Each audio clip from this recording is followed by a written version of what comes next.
Apparently so. YouTube is very confusing. Oh, now I'm live. Hello. What's up?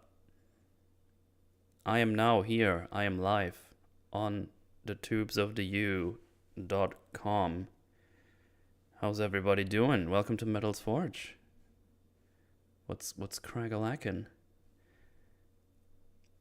Unless YouTube is lying to me and I'm not actually live. No, there it is. It says live right there. Oh my god. Oh my god, I can hear myself on my phone. Insanity. Absolute insanity. Okay, so this works. Very nice. How dareth you be live? I dare. I dare many things. Many things I dare. Not only going live, but also going to the barber and getting a haircut after 2 months. Because I felt like it. Yeah, hello.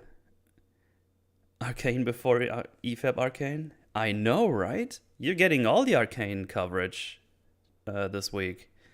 It's gonna be insane. Insane, I say. That's how it goes. I do live. I was very busy this week, but I pulled it off. I pulled it off. Trungo, yeah, Trungo has not come back to me yet. They, for some reason, they don't deliver to Germany, which is very disappointing, if you ask me. But yeah, you can't win them all. You can't win them all. You cannot win them all. Lazy German? Hey, I was the opposite of lazy this week. I did like all the things. I did work, I did preparation for this. I cleaned up my flat. I went to the barber, did groceries. I did like all the things. We recorded Boba last night. That was great and not shit at all. I'm lying. It was bad. But at least Boba got a little cameo in his own show, so that's nice. That's very nice of them to do. Yeah, why are you watching cringe LOL shows? Shut up, Thunder. Do you remember Luke? Yeah. The book of Luke Skywalker and Grogu or something. But yeah. You will see that coverage, I guess, this week. I don't know what they were aiming for because I think this one was pretty long.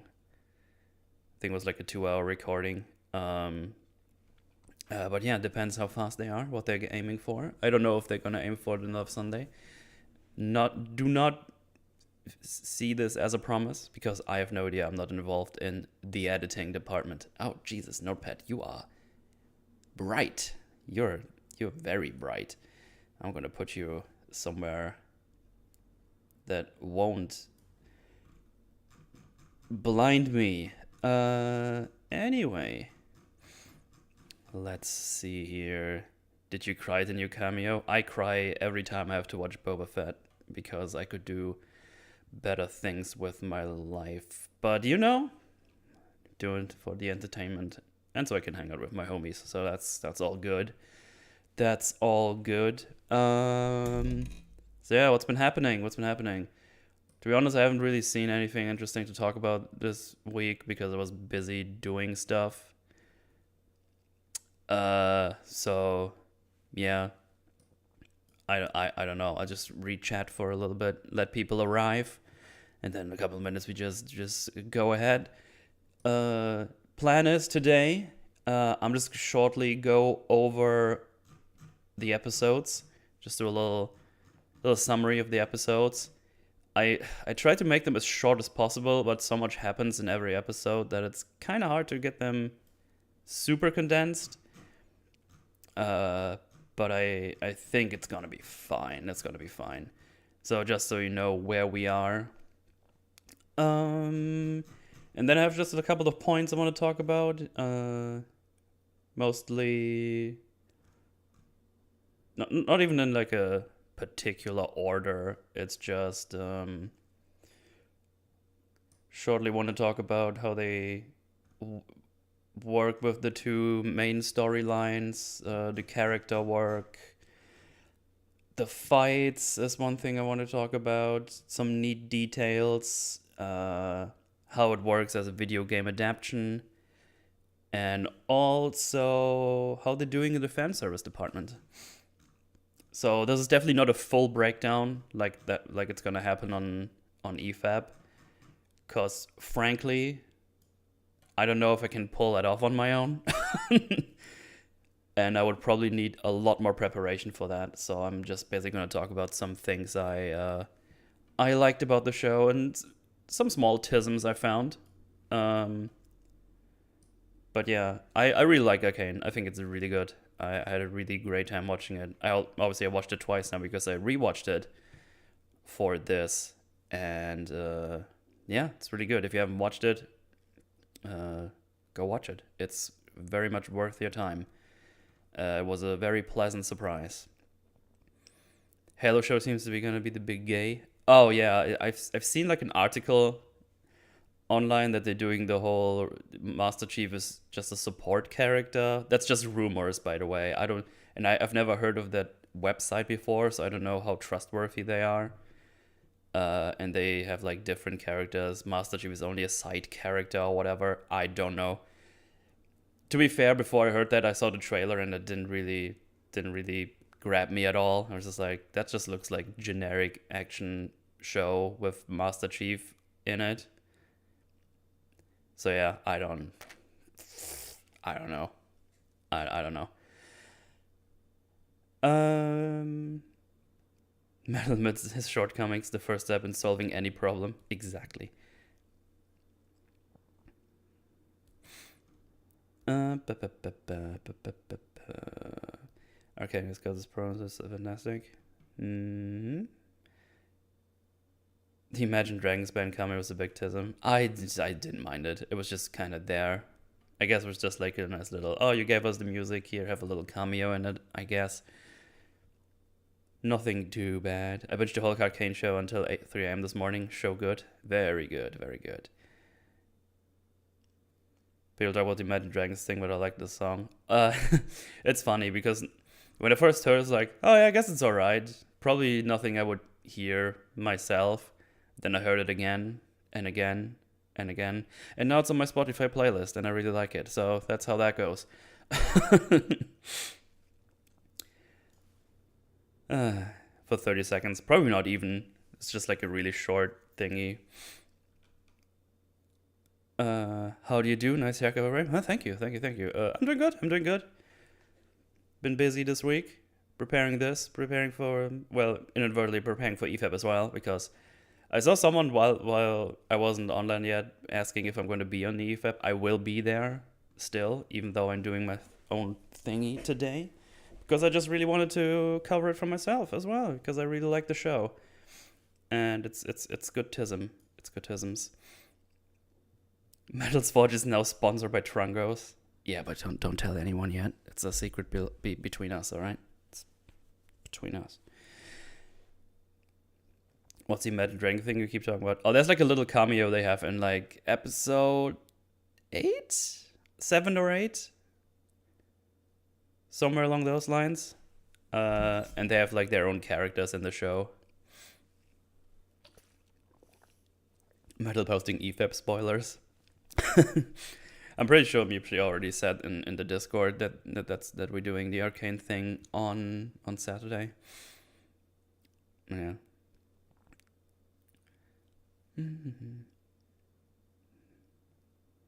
No, Swalpole, I will not notice you. Eat shit. I mean, hello, how you doing? Favorite character? Man, there's this, I really like Victor. Victor is really cool because when you played the game, you know what he is in the game, and I was always on like, is he gonna get there in the show? But he's not getting there all the way.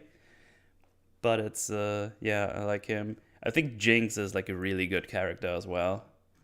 I probably have the most notes on her character actually. Vi is a really good character as well. That's the thing. Like basically all of the main characters are pretty darn good. So that's really cool. Yeah. Sigma Legend Victor.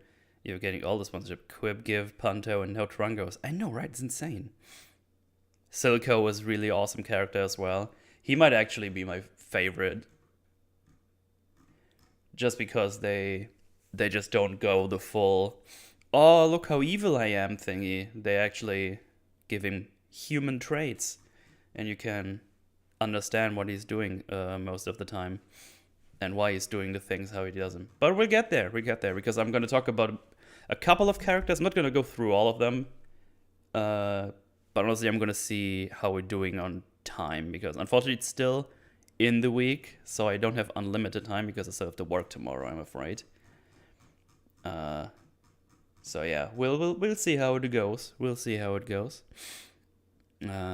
cool to hear that you, Marlon, Fring, you found the show. That's good, dude. It was like a super surprise, because it was kind of like the League of Legends show. It's like it's just gonna be wacky and dumb, maybe fun. And then I watched it, and as soon as episode 3 hit, I was like, oh shit, we're not fucking around, are we? Like this is a show with like actual stuff happening. So yeah, it was really cool. And then I was hooked. I was hooked for sure. So it was really cool. He made surprising decisions that seemed to match his motivation still. They do a good job making him make hard choices. Yes. What can be more undoing than a daughter? This is my favorite line in the show. Yeah, it's good shit. I know you told me it's good, but at the time, we didn't even have time to watch it and stuff, so... Shut up. Oh, wait, good stuff? A show with actual stuff happening? Hey, I talked about good stuff on here before. Medical psychologist, she is. No worries.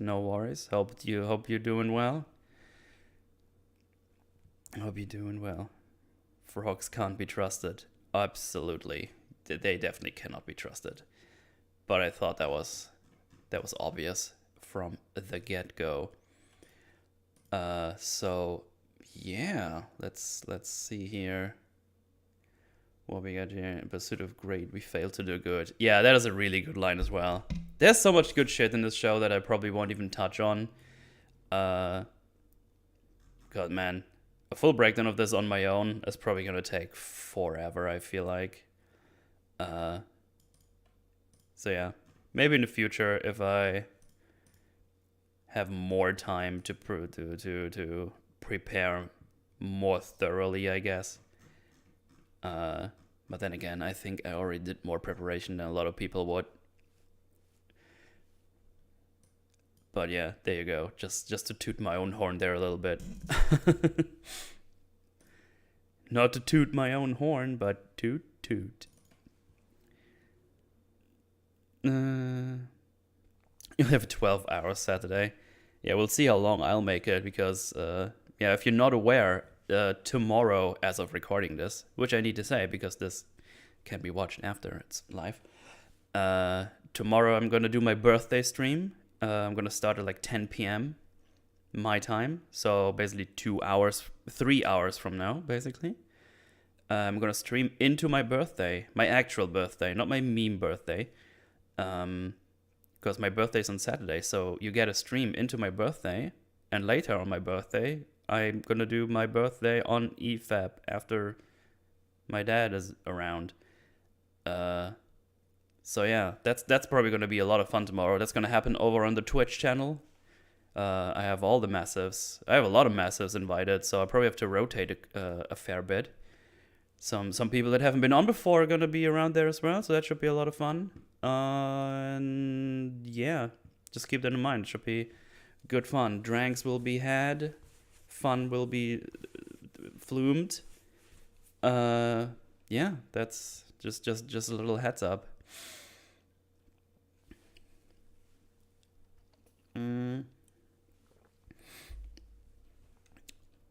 But yeah, I'm just gonna go really quickly over the episodes. Or at least as condensed I could make them without leaving any super important stuff out. But yeah, that's what we're doing right now. So we're gonna start with episode 1. So if you're wondering what so I'm gonna change the backgrounds, and the idea here, and I'm gonna say this beforehand just because I want some feedback on this after it's done. The idea is I got like one screenshot from every episode, which I liked the most or / found to be the most important thing happening in the scene, which is sometimes hard to do because sometimes just scenes are much more important in general. But yeah, if you watch a show, you know that this lab explodes, and this basically sets everything off. So yeah, I have like one screen grab for every episode that I talk about. So that's the idea here. So let me know how that works for everyone. Let me know in chat or in the comments if you watch this later. Hello, later people. What's up? You doing all right? Good job. Anyway, let's just go ahead. So episode 1. So we start with a little scene before all the happenings we have right now. We see like fighting happening. We're on the bridge that we see later in the series as well. And this is like the first assault on Piltover from Zaun. And there's like a lot of corpses and hurt people around. And this is the first time we see Vander as well. And we see Vi and, at this time, Powder, which is later Jinx, obviously. Oh yeah, if you're not aware for some reason by now, this is super spoiler territory. So if you want to watch it, go watch it first. And then come back and watch this. Because we like you here. And if you don't come back, we're going to touch you. Okay, I'll see you. So yeah, this is like the first assault of Zaun on Piltover. And there's a lot of death happening. And we see that Vi's and Powder's parents are killed in this battle. And Vander picks him up and takes him in. And starts caring for them, basically as a father figure, because, well, yeah, their parents died. Basically, war bad, as you should know. But yeah, Vander takes responsibility for them, and we jump a couple of years. We're in the Undercity, or Zaun, and oh shit, my file. Okay, there it is. Sorry about that. Yeah, we jump back. Vander has a bar, which is called The Last Drop, which will be a room or like a scene we will see a couple of times where fights happen and just characters do stuff. It's like a pivotal place in this series. And yeah, and Vander has that bar, and he's basically the boss of Zaun. Like he takes care of everyone and what's happening. But while he is taking care of the bar right now, we see Vi, Powder, arguably our two main characters of the show. But then again, you got like Jace and Victor and all the other stuff in Piltover who become a important character later on. But I think for now we could, like, for the first 3 episodes, we could probably say Vi, Powder, and the crew, which is Vi, Powder, Milo, and Clagger. It's like the 4 friends. They're like a little crew.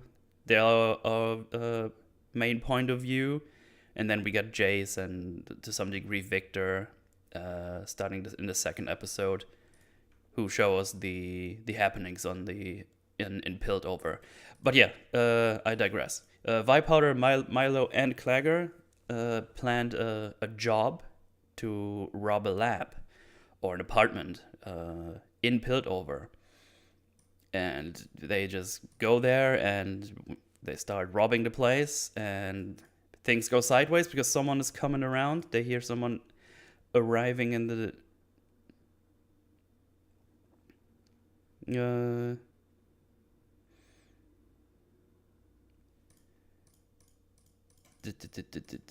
wait, what? I'm pretty sure it's Zion, not Zon. I don't think so. I'm very positive they said Zon in the show. Zon is how the show pronounced it, yeah. You liar. Zion is Matrix. Yeah, I just read that and was just thinking about it. Metalcommander stopped working. Yeah, because I saw that. It confused me. I was like, was I pronouncing it wrong this whole time? Okay, yeah, sorry about that. But yeah, things go sideways. Someone approaches the door, which we later know is Jace because he owns that place. And while this is happening, Powder ventured off into another room and found blue stones, which we later know are the Hextech stones. She quickly puts them in her pocket, but one of them falls off and it rolls down on the floor towards the wall. And while they start to escape, it hits the wall and an explosion goes off, as you can see in this picture. In the background, I should say. So, yeah, explosion obviously really bad because all the enforcers in the city are gonna go after her for heroes, I should say. I say heroes lightly because they're just stealing shit, so you know what I mean. Yeah, they get chased through the city by a lot of enforcers, and Jace gets knocked out, which we see later, so I don't know why I mentioned that yet. But yeah, they escape, all the enforcers go back to the Undercity. On their way home, they get interrupted by bullies, and it's like, oh, you got a good haul? And then Milo says, oh, you could say so. Then they fight, because Milo has a big mouth. And during that fight, Powder gets to keep the loot they got from their little job. And one of the bullies goes after her, and she just runs away. Obviously, she's like much younger than the other ones, so she can't really fight the other ones because they're way bigger and stronger. So she hides, and that's the first time we see her fumbling around with a little toy, which is supposed to work kind of like a grenade, I think, because she puts like nails in there and just twists it and throws it in front of him, but it doesn't work, which is also very important to mention because we later get in episode 3 the whole payoff of one of them working, and it absolutely fucks everything. But yeah, they beat their asses, but Powder, unfortunately, not really knowing what to do, instead of giving the backpack to the bully, she just throws it into the water so no one can have it. And yeah, the other ones obviously don't like that. Say, oh man, we did this all for nothing. So we already get some tension between all of them, except Vi, because Vi is super protective of Powder because they're sisters. They're just like, no, it's fine, whatever. And they go back to the last drop where they have their little room on the bottom, and Vander goes to confront them. And it's like, oh, you shouldn't have done that. Gives like a stern talking to Vi, but also makes sure that she's okay. So he's not like oh, I'm so mean and you're wrong. But they're also like, yeah, that was bad, but also, are you okay? And also, did you beat up the other guy that attacked you? So yeah, you can already see he's like a caring person towards them. So that's already characterization. Insane, isn't it? Anyway, because this was like a really bad thing they did for basically everyone in Zaun, Piltover needs someone to blame, basically. So, yeah. I think Grayson comes down there. Oh, wait, no, that's episode 2. Sorry, I jumped ahead. But yeah, but if anybody says, I'll deal with it. In the meantime, wait, I think I mixed up my notes here. Anyway, it doesn't really matter. I'm just putting them all together. So this uncovers Jace research. No, we're fine. That's in there. No, we're good. I just so because this happened, Jace research gets uncovered, which he says is a private study, and he was looking for Hextech because he had like a run-in with magic, and it was like, oh man, this is sick. So he started researching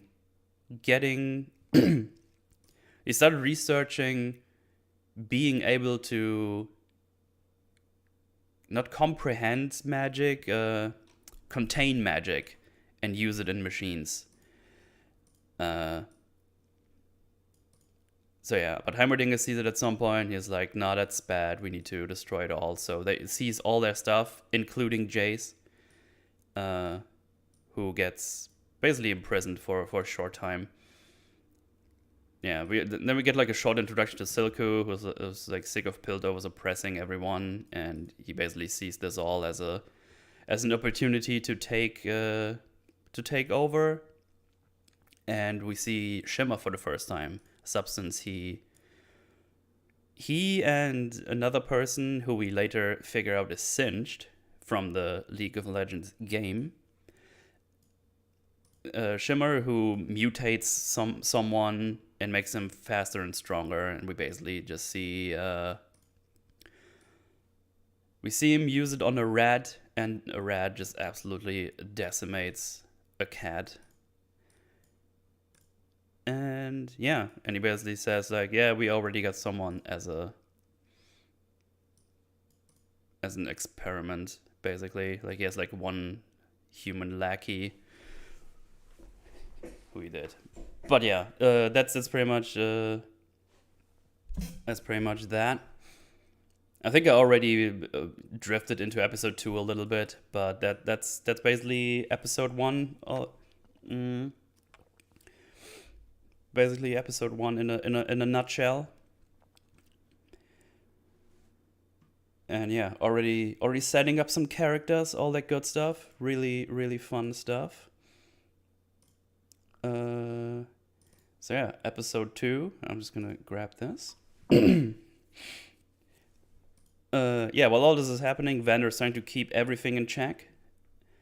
Having to deal with Grayson, who's like an enforcer commander, basically. Yeah, the test subject is the kid who lost to Vi. That's true. That's true. I'm not going to every single detail, just so you know. So if you guys wanna talk amongst each other in chat and fill in some gaps that I leave out, just because I'm just gonna condense the episodes a little bit. So I won't be mentioning every little detail. Just to make that clear. It's just a little summary of the episodes, basically. But yeah, Vanner has to do with Grayson, and he refuses to rat out his people. To some degree, he's obviously trying to protect his kids, but it's all. He probably would also do the same for everyone else. But yeah, it's definitely made a huge impact what the crew did. Yeah, so basically what that does is enforcers going down to the lanes, or Zaun, or the Undercity. There's like a couple of names for the Undercity, so I'm gonna change around between those, just in case you're wondering. And then they're angering a bunch of people who want to fight back. They have like a little scene in the last drop where some of them are already sick of the enforcers' bullshit, basically. And he should just give up someone from the kids. They don't say it specifically, but they say, "Oh, you're just trying to protect your kids." And yeah, there's definitely some people already sick of it and wanting to do something, which is important because Silco is gonna take over at some point, and they're gonna help Silco. So that makes sense. So Vander is trying to keep them in check, because all of them were already there when they tried to go to Piltover the first time, and everyone knows how that worked out. It didn't. Obviously, people are Vi and the crew learned from Echo, who is also the one who showed them, or not showed them, he told them about the lab. Because apparently Jace went down to the lanes to buy all the stuff he used for his research, because it's all unlicensed or not or illegal stuff you can't really get without a license. So he just went to the Undercity and got it there. Yeah, and Echo is called Lil Man, as Nomi just said in chat. Good shout. But yeah, just a whole bunch of stuff. Vi and the crew try to escape from some of them, which they do. But in the end, Vi decides to turn herself in so she can basically save the lanes or just stop this trouble, but also make it possible for Powder to have like a better life in the future. So we don't just return to war state, basically. But yeah, Vander is like, nah, we can't let that happen. Which is already episode 3. I just realized. So yeah, we stop on Vi, basically saying goodbye to everyone in like a not direct way, just like, oh yeah, I'm always gonna be there for you and stuff like that. And then we end on her waiting for the enforcers to get her, because I should have mentioned earlier, I didn't even write this down, but it's an important detail.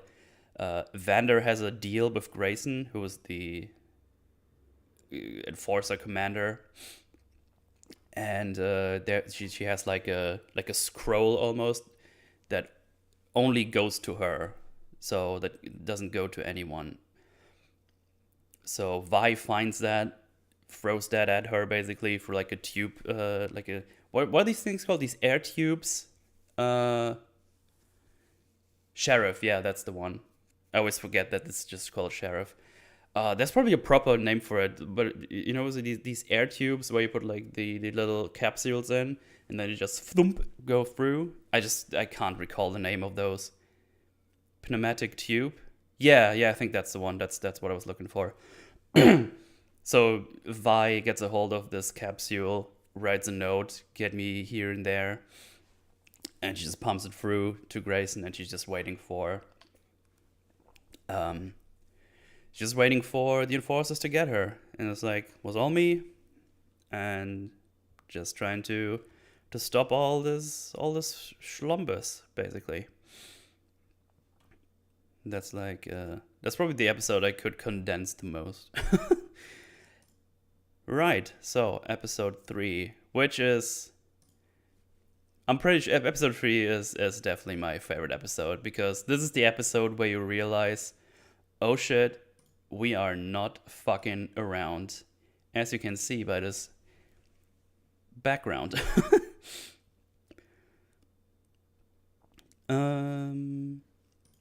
Yeah, episode 3, really cool.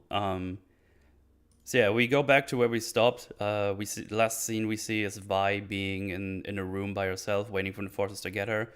Door opens, but instead it's Vander and Benzo, who is a friend of Vander, and also he sells like random stuff. Like, that's where Jace got his apparatus as well. But yeah, he's like, oh, what are you doing, Vi? We can't do this. And he basically just pushes her into the back room, locks her in. It's like, yeah, I'm just gonna turn myself in. And yeah, before they can even finish what they were doing, so Grayson and some enforcers come around. And it's like, yeah, just get me. I'm just going to have another smoke. They shackle him with some shackles. Imagine my shock. They go outside, but Silco is already waiting there with his little lackey, who he used the shimmer on before, or made him use the shimmer.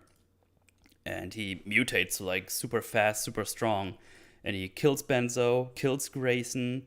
I think a couple of enforcers as well. And he abducts Vander.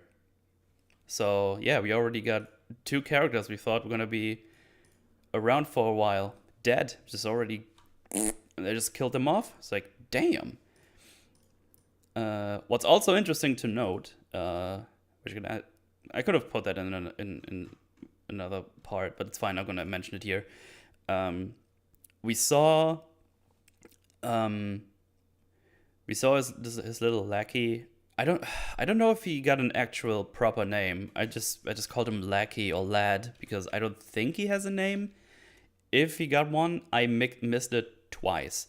So yeah, he's just random lackey who gets it's Desmond or something. Oh, okay. Lackey Lad. But yeah, it's just interesting to see because he gives him like the little container that has the shimmer in it, and he's already like, oh, give it to me, like he's already addicted to it, which is important for later on when we see the I just call you could call it the under city, where there's like all the shimmer junkies who are addicted to shit down there. So yeah, either it's already highly addicted. Deckard, I think. Deckard is his name. Ah, okay. I legit didn't catch that in 2 watch throughs. So yeah, Deckard. That's the one I was talking about. The Undera city, exactly. So yeah, so either you're already highly addicted to it after 1 usage, or they tested it like multiple times and made him an addict in the meantime. Because I'm not entirely sure how much time passed between those 2 scenes. It could be either, but they definitely show you that it's that the guy is addicted to it already. So yeah, they get Vander into their little base. You could just call it a base, and basically, Vi gets freed by Echo from the room Vander put her in. And she just immediately decides, yeah, I'm gonna get Vander. And yeah, she gathers the crew. She grabs her not her dad's. I mean, you could say her dad's, but I just say Vander. It gives Vander's fist weapons, which are not the Atlas Gauntlets yet. That's important to say. Vander had like fist weapons, like makeshift fist weapons with like metals in front of the. On the front of it, and the other ones come, and then Powder's like, oh, I'm just gonna grab my shit and it's gonna come in. It's like, no, I need you to stay here, it's too dangerous, you're not ready for this. And yeah, she stays back, they make their way to the thing. While this is happening, Powder is like having a fucking mental breakdown, just like, oh, they never thought it's kind of like Cestus. Yeah, you could say that. So Powder has like a fucking mental breakdown. It's like, oh, I'm nothing worth nothing. I can't do shit. It's like crying like crazy. And then she realized, oh fuck, I think those little stones did the explosion. And so she builds one of those bombs with the nails, but she puts those stones in. And I think it's like 3 stones inside and 1 that is in front that gets like slapped by the monkey. Nice little detail. She thinks of not putting them in while she walks there, because that's too dangerous, I think. Doing it in a metal container. She keeps her in a little leather pouch on the side. Just something I just realized. She didn't put them in immediately. So that's nice. People think her panic attack is rushed or being psychotic already, which is hilarious. That's not. I think it works very well, especially because they say, because this tension has been there for a while. They mention a couple of times, like, every time Powder's around, we fuck up. Like, we should just keep her here, and so on. So it's like a process that's already been ongoing while before we get to them.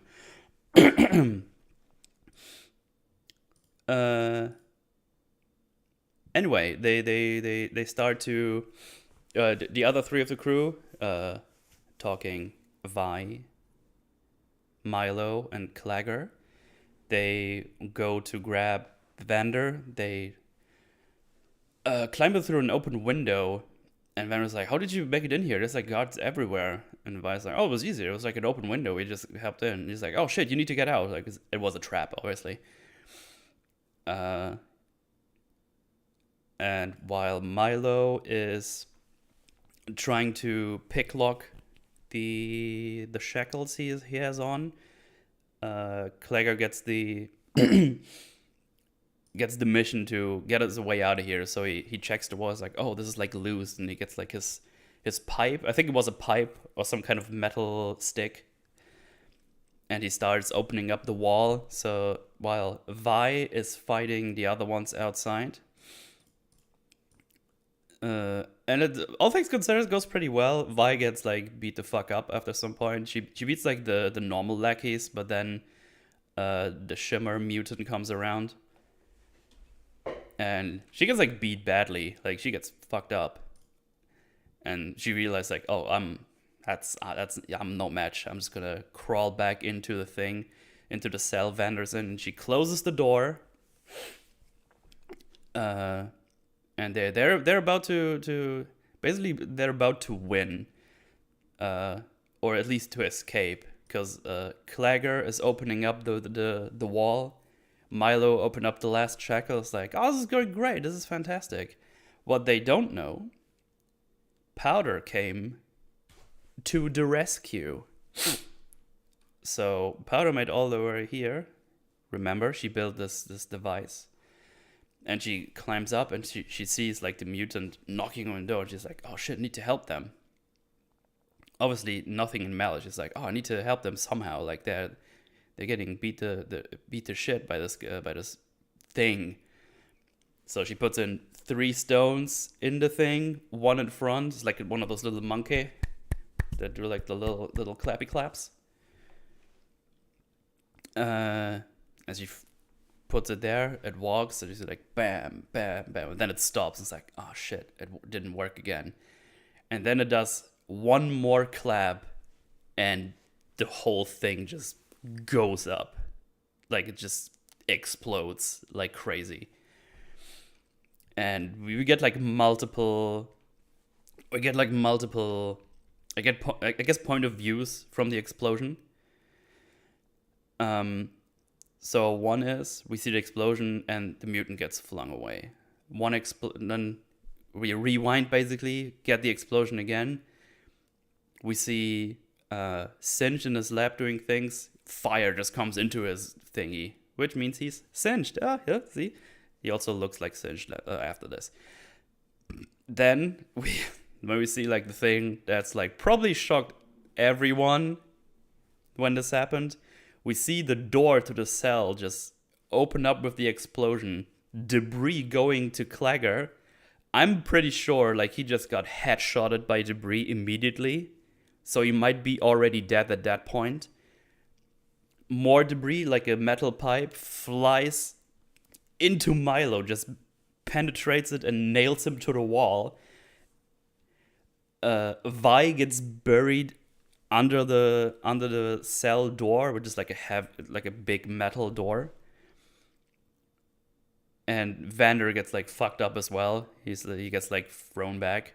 And if that's not enough, Milo is still alive, impaled, nailed to the wall. He looks up, rubble comes down, and boom, you see what you see in the background down there. So they wanted you to know, like, they are dead. Like, Powder just killed them. Silco gets thrown back, and it's just James mentioned as I see it. You see Civica. Shit, was it Civica or Civico? That's probably my notes here. I'll see it later. But yeah, she jumps in front of Silico and basically protects him, and her arm gets evaporated. Civica? Yeah, there we go. There's actually a bunch of those neat details like this. I have a bunch of them listed that I show later. So yeah, everything's been fucked up. The mutant is still alive. Vander goes out, grabs some debris and makes some makeshift fist weapons for him. Starts to fight the mutant, but he's like no match. He just gets thrown down a little catwalk. Lands some shimmer. Drinks some of the shimmer to beat up the mutant. And before he can go to Silco and fuck him up, he sees, oh shit, there's fire all around Vi. She's still alive. I'm gonna grab her. Jump out of the hole Clagger made, and they fall all the way down. And Vander dies too, or does he? I think he does, but it's debatable at the end. He might be experimented on by Singed, if you know that theory. Oh yeah, Vander beats the mutant but gets stabbed by Silco. Oh yeah, you're absolutely right. Sorry. Yeah, you're right. He gets he gets like stabbed from behind by Silco. You're correct. You are correct. But yeah, Vi just gains, basically still conscious, and then Jinx, it's still Powder by now. She's gonna be Jinx soon. She's going, oh, did you see that? My thing worked. And then Vi's like, you did this? It's like, what was happening? And Vi's like, furious. It's like, I told you to stay back. Milo was right. You're a Jinx. You ruin everything. She even slaps her in the face. It's like, God damn. You're angry, and I get it. She just killed all of your family, basically, except you. So yeah, Vi just walks away, and before she can go back to help Vi with Silco, she gets grabbed by Marcus, who is gonna be the sheriff in the next episode. He was basically like the right hand enforcer of Grayson, so he grabs Vi and drags her back, so Vi can't go help. And yeah, Silco finds Powder, and he's like, immediately is like, oh, you've been betrayed like I was by Vander back in the day, so I'm gonna take you in. So yeah, that's the end of that episode. But also, while this is all happening in the Undercity, Jace and Victor continue their work on Hextech and get a major theoretical breakthrough in handling the powers of magic. So they need Jace's resources, which is all in Heimerdinger's office. Heimerdinger is the head of the council, by the way. It's the first time I mentioned him. Because his resources are about to be destroyed. It's like, oh, we need to make this now. So yeah, they go into Heimerdinger's office because Victor, who took Jace under his wing basically to finish his work, because he's really interested in it. So they finish it together. And Victor, obviously, as the right-hand man of Heimerdinger, or assistant, has the keys to his room. And they go in there and finish their work. They get found out by Mel, who was also on the council, and he's like, oh, you better get some good progress in there so we can use this for our good. So yeah, in the end, they make the theory work. They stabilize the Hextech stone, and Heimerdinger comes in the office like, "Oh man, you actually did it." And yeah, Mel sees it, and in the end, they get the trust back of the council. So that's episode 3. Good stuff, especially the end. So obviously the episode ends with Silco picking up Powder. I just went back to just mention the other things that were happening. But yeah, good stuff. Good stuff. Like, man. This is probably the episode where it was like, oh, fuck. Okay, we're not fucking around, as I said earlier. Really good stuff. Really good stuff. But yeah.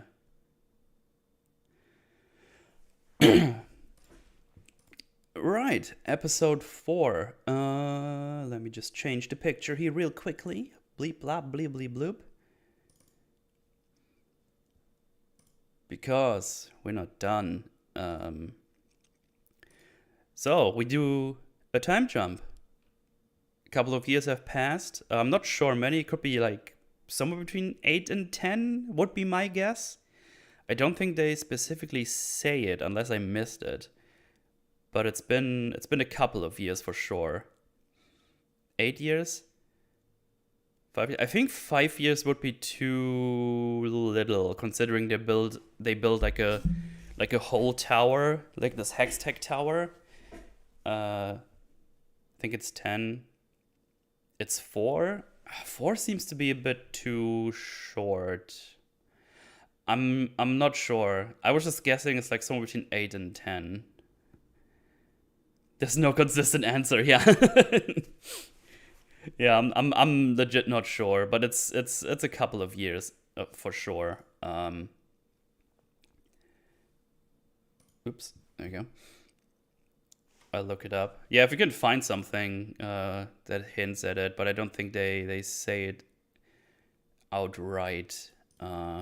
I wonder if they mentioned some ages of the protagonists, and you can do it from there. Jinx was about 10 before the time. Just no one wants to know if Jinx is legal.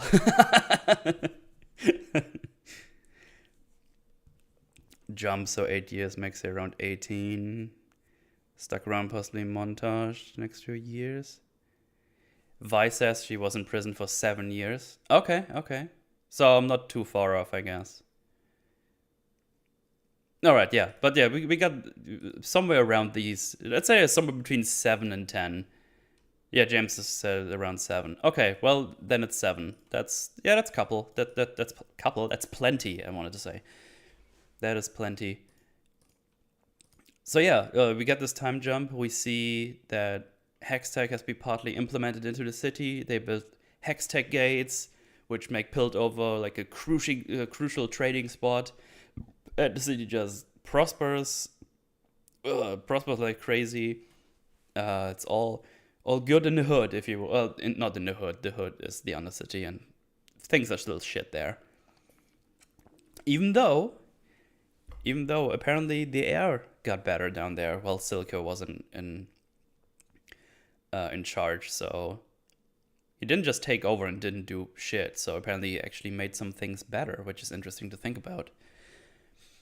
So yeah, the city prospers, but there's also a good amount of corruption going around. We see Civica throwing some stuff on like a trade blip, if you will, and they just pay the guy in charge there, so they can use these blips to trade shimmer with outside people from outside of Piltover.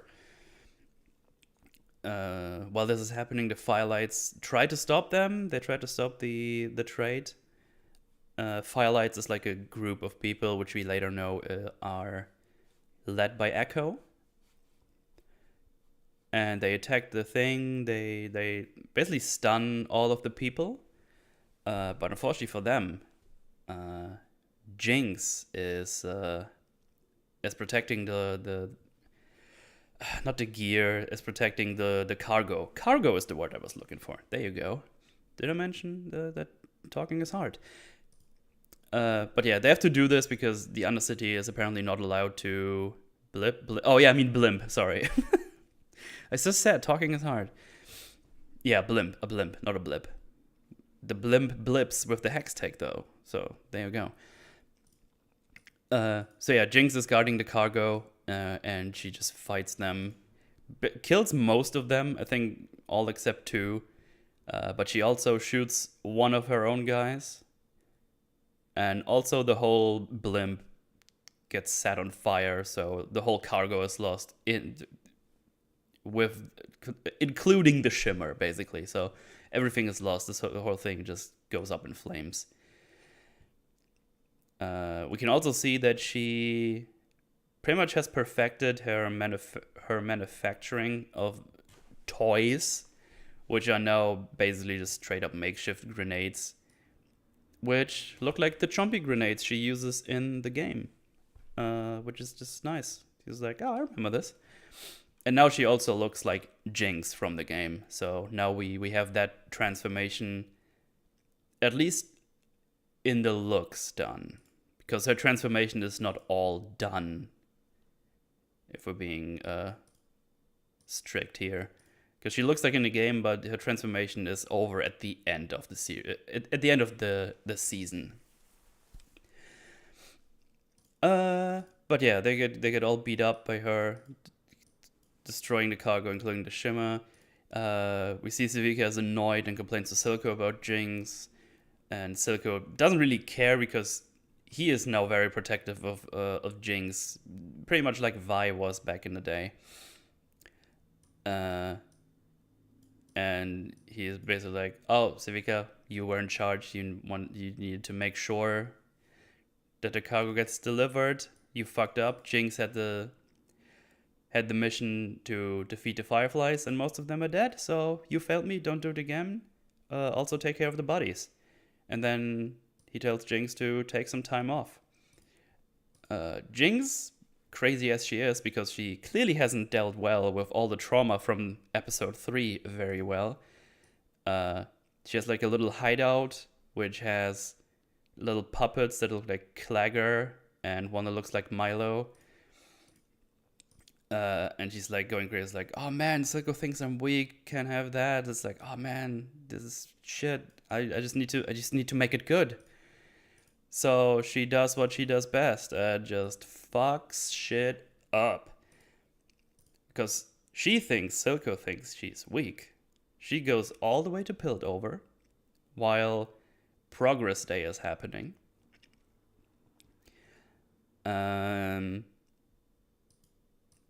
Progress Day is happening, and also Jace is holding the speech where he decides to not reveal their newfound Hextech gemstone technology, who stabilizes the Hextech stones we saw earlier. They're now completely round. But Heimerdinger tells him, yeah, no, it's not safe enough yet, so you can't do it. So he decides not to unveil this, much to the surprise of Victor, who was like very excited to show everyone. So we're spreading some seeds on there, like a little conflict between the two friendos who got very close over the years. But yeah, while this whole Progress Day, I guess like banquet or whatever they do, is happening, Jinx is doing some troublesome stuff. So she sets a building on fire, puts grenades everywhere, and Caitlyn, who has been investigating on her own the blimp earlier, got the graveyard shift from Marcus, who is now the sheriff. Has like some they have some banter with like other enforcers, and they see it's like, oh shit, there's fire, and then some of the enforcers go in there because Jinx recorded herself. They're like, oh, I'm a little girl, I'm so scared, and so they go in. It's like, oh shit, there's a little girl in there, we need to save her. And then you just see what you see down there, just the room hanging full of grenades. And this goes off, and she kills half a dozen enforcers, I think they see.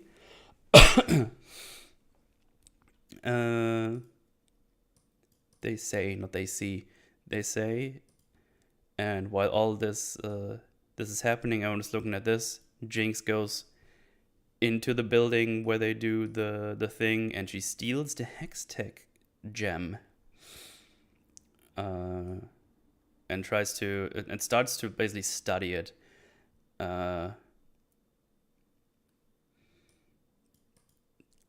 Right. So yeah, Jace facing the.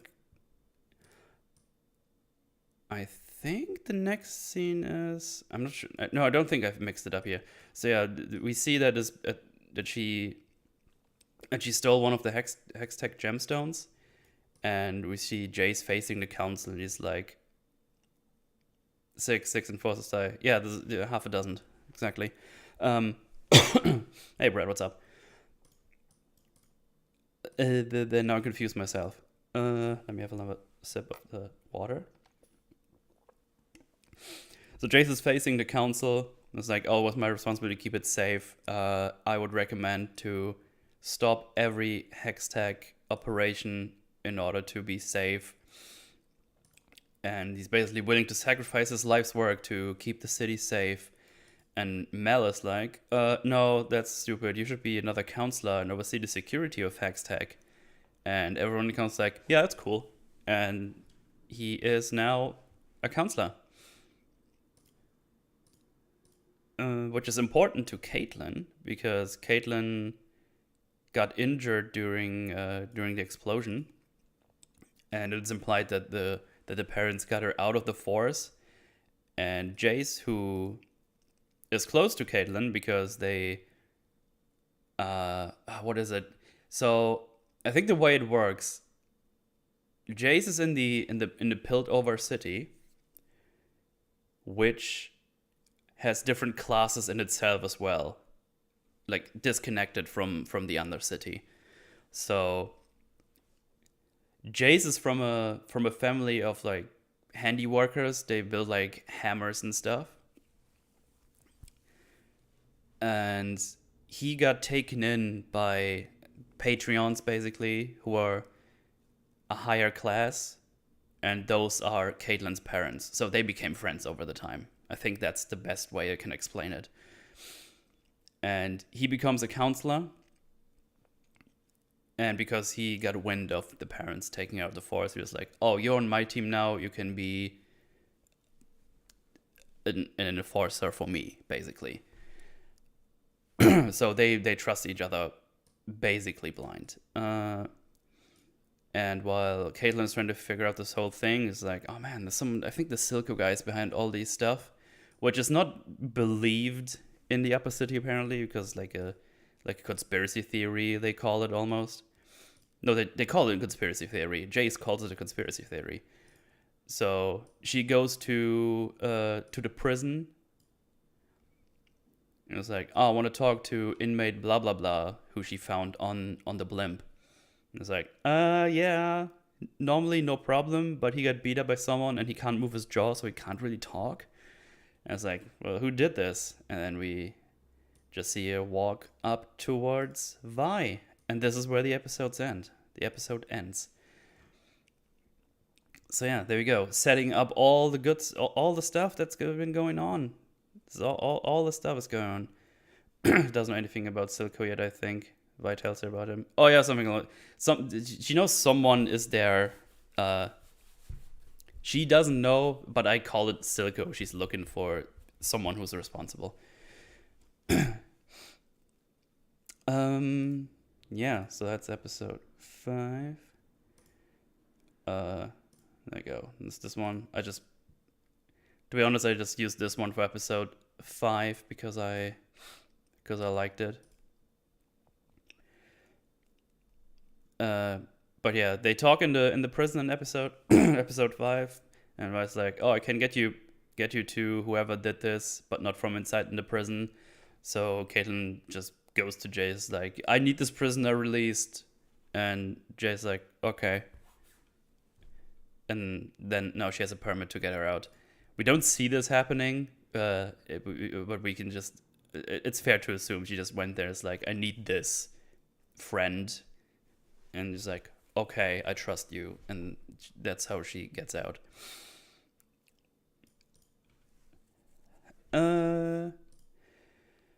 Yeah, so since Grayson has been killed and Vander is also no more, I put dead in quotations because it's heavily, it could be implied, or it is implied that Vander is going to be Warwick, because we see Warwick at the end of the show. So it might be him, might not be him, but you could assume it's him. Anyway, that's why I say no more instead of dead. So Silco has taken Vander's place, but is much stricter and more like mafia boss-ish in the Undercity. But kind of similar to what Vander had with Grayson. He has a deal with Marcus, who is now the new sheriff. But it's like, it's much more one-sided, because Silco is like, oh, here, take the money for all the people who died, and let's not do something stupid. So he's much more, Silco is much more radical. Like, he has no problems threatening people.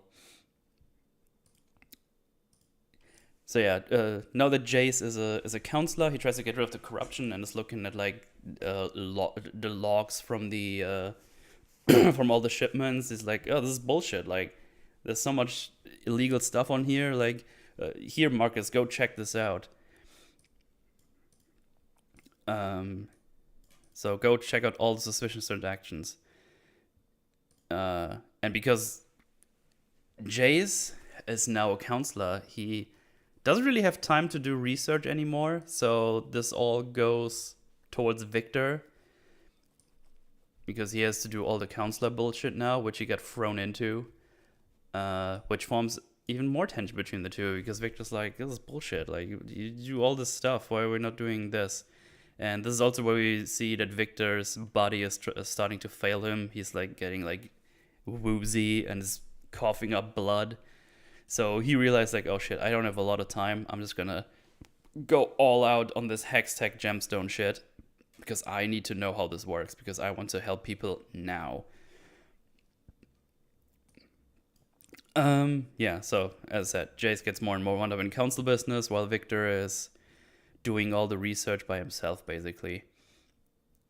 Right, so now that Vi and Caitlyn are teaming up, they venture into the Undercity to figure out some clues, find out that it's Silco, just by Vi being back and just going to old acquaintances and just asking some stuff. And this is also I think the first time we hear that Jinx is trying to weaponize the Hextech. But she says to Silco, it's like, oh, I can't really do it because I always see all the people I lost on that day, and Silco just encourages her and to build the thing even more because we need this weapon. And he basically makes her continue. Also, Jace and Mel fuck because they had loving interest with each other, so they fuck. And while Jace is fucking, and his life seems to get better and better, Victor continues his research relentlessly. Because he knows he has not a lot of time and he wants to put his mark on the on the world. But while Jace is having a grand old time fucking, Victor falls unconscious, coughs up blood in front of the Hextech's. I think Hextech. That's a Hextech seat now, I think. And we see it react with the blood, with his blood. So yeah, he gets brought to prison and to prison, to hospital, not to prison. What the fuck am I talking about? I'm a fucking moron. He gets brought to the hospital, and this is where we find out he doesn't have a long time to live. Like his body is failing him hardcore. So Vi gets info where Sevika is, and she goes to fight her. We get a really cool fight scene, and she almost gets killed, but has to get saved by Caitlyn. And Jinx is starting to figure out the Hextech stuff. So yeah, that's that episode. Just doing more stuff. But yeah, Vi just gets stabbed by Silvika. And yeah, both of them are getting pretty heavily injured. Silvika's new arm gets fucked up. But yeah, that's that for episode 5. In a nutshell, if you will. Episode 6 is where shit starts to worsen. Jace is doubting himself now because he has to do all this dumb council shit, but he can't do anything for his dying friend. Caitlyn and Vi are on the run from Silco's goons because he found out that they're around now. Victor's continuing his work, considering that the blood reacted now, so he does that. While Silco is chasing after Vi, he wants to keep it under wraps from Jinx, but Jinx obviously figures it out at some point in this episode. Silco threatens Marcus' family, so just in order to stop Vi with everything he got. He goes to his house, plays with his daughter, and is like, man, would be a shame if something happens. Wink, wink, nudge, nudge. Somewhere along here, Victor figures out that Hextech is reacting to life matter. We even get like a scene where he puts like a plant on it and it like grows, and just like, oh, this is great, we could use this to save you. And at the same time, the plant just falls in itself, and we're just like, it does this every time. I don't know why. While this is all happening, we are now, Caitlyn and Vi are hiding in the before mentioned Undercity.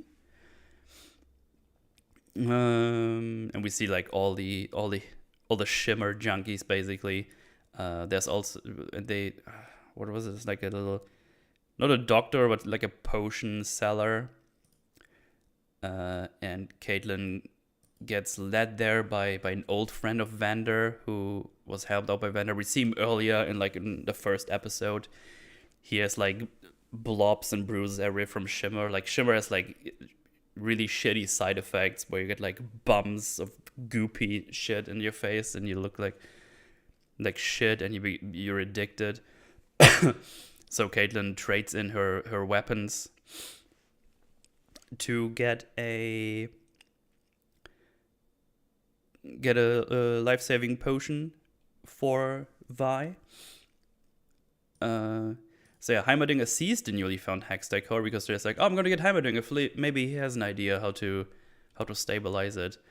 And Heimerdinger looks at it, it's like, no, you're gonna destroy this right now because this looks exactly like the thing that destroyed things in the past that I saw. Because you should probably know, Heimerdinger is like 300 something years old. So he saw people do this in the past and it didn't end well. So yeah. Caitlyn gets the heavily injured Vi to safety. I just said that already, sorry.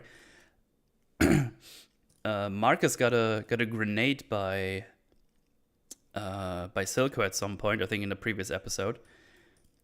And he goes to Jace and he frames the firelights, which leads Jace, in order to protect the city, to lock down the bridges. Just like we saw in the first episode where they were fighting. I don't think there was a lockdown, but we have like a proper divide now between the cities. Because the bridges are just completely locked down. Mel sees that Heimerdinger wants to destroy the Hextech core. And Mel's like, well, we'll see what the council has to say about that. Because they see the grenade and they take it apart. It's like, oh man, I think they can weaponize the Hextech gemstone they got from us. So they kind of make the decision to build weapons for themselves at some point. So yeah, but the council discusses the Hextech core and if they should go ahead and do more with it.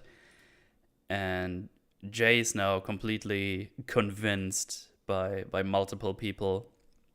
It was like, yeah, we need to continue this in order to not only save the city but also save Victor, because it has the potential to save his life.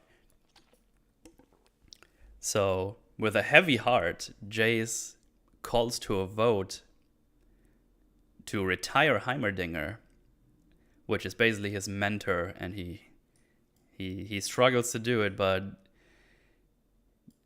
they have to vote unanimously. Unanimous. This is like one of those words I rarely say, and just realized how hard it is to say for me. They all have to agree. Let's do it like this. I don't need to use fancy words. They all have to agree to vote him out, and they all do. And yeah, they vote out Heimerdinger into retirement. In the meantime, Silco tracks down Vi down to the Undercity. I think he gets led there by the same person who helped him to get the potion, because he gets like a little vial of the shimmer, and he's like surrounded by all those shimmer junkies. He's like, give me the shimmer, you fuck. And he's like, no, you're not getting it.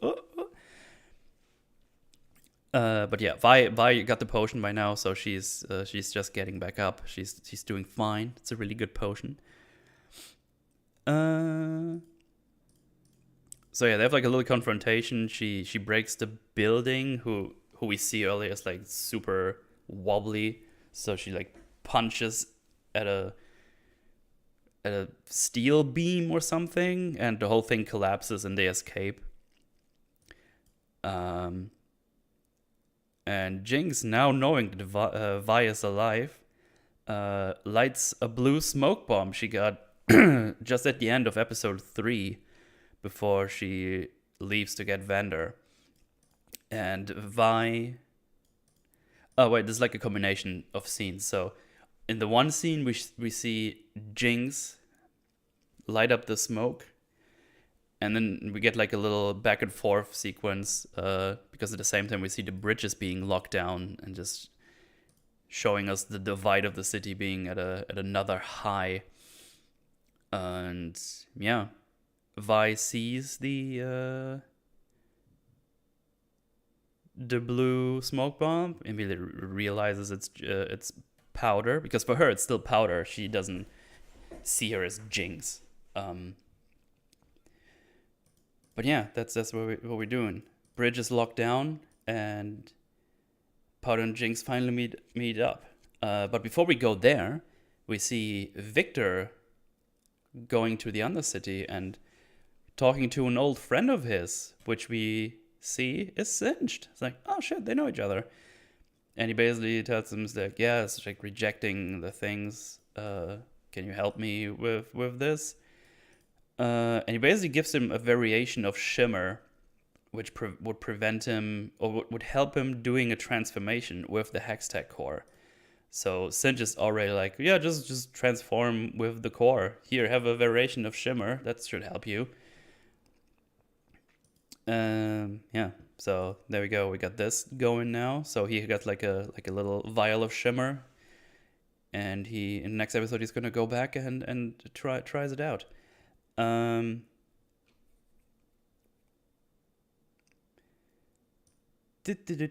Yeah, Powder and Jinx finally meet up. Jinx is like happy. It's like they hug. It's like, oh man, I thought I'd never see you again. But then she sees Caitlyn, who is like an enforcer, and makes it realize that Silka wasn't lying to her. It's like, oh, she's actually with a fucking enforcer. What the fuck? So she thinks has been set up by her own sister. But before they could resolve this whole issue, the firelights come in. I forgot firelights. Firelights come flying in. They have like a little fighting scene. And they grab Vi, Caitlyn, and the Hextech gem. And they go back to the Firelight's base. And that's episode 6 for you. We're on a big old low. Piltover is shutting off to the Undercity. And all that good stuff.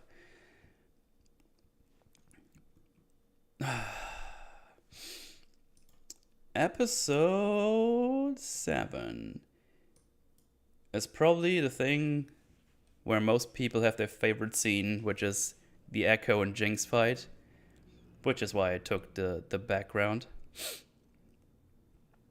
Because it's a really cool art style. It's not my favorite scene though. I have another favorite scene, which I'll mention when it's happening. Wasn't there a flashback of Victor in the science before he meets him? Yes, when Victor was a child and he couldn't play with all the other ones, he happens to find Victor in his little cave laboratory, and he decides to help Victor. This fight is the best. The fight is awesome. It's just not my favorite scene. It's a very good scene. I really, really like the scene, but it's not my favorite one. That's another one I like more. But yeah, this is where we know that, where we get to know that Echo is the leader of the Firelights. Why did I wrote Fireflies everywhere, probably because it's just in my mind. The Firelights.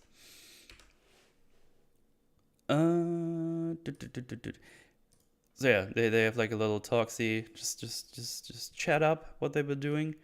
Victor gets a bit of the Shimmer, what helps survive a violent transformation. I mentioned that already. We see Jace is in a forge, just like, yeah,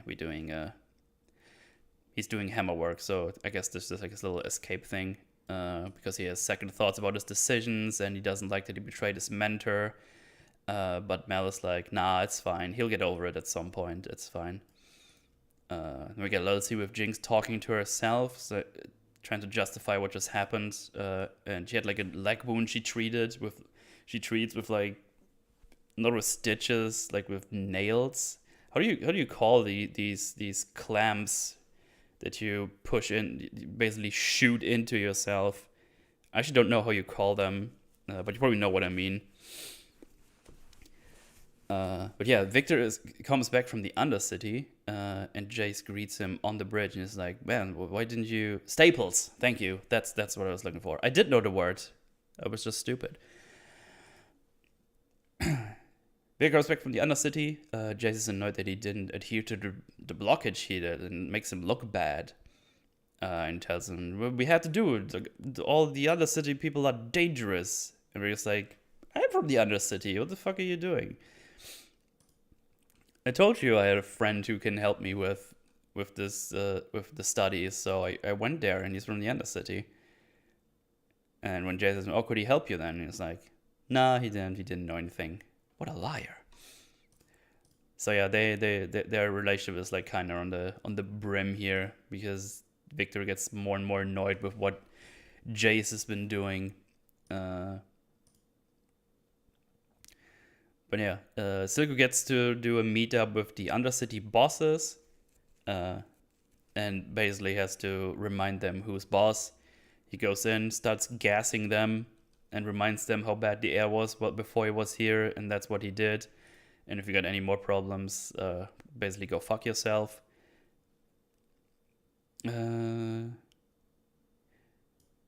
So it's we then see Caitlyn getting freed from her little cell, because Vi told Echo that she can trust Caitlyn, and she gets a pass to Piltover. In the meantime, Jinx confronts Silco, telling him that he lied, that Vi was alive overall. But in the end, he convinces Jinx that he wanted to protect her, and reminds her that when everyone else abandoned her, he was the one to give her a home, and they are a family. Then Caitlyn and Echo have a conversation. Basically, Caitlyn talks to Echo and begs him to give her the stone, even though she realizes Echo has every right to keep it, and she reassures him that this won't break the cycle of violence if he keeps it and weaponizes it. And it's the best if they just give it back and end the cycle of violence, basically.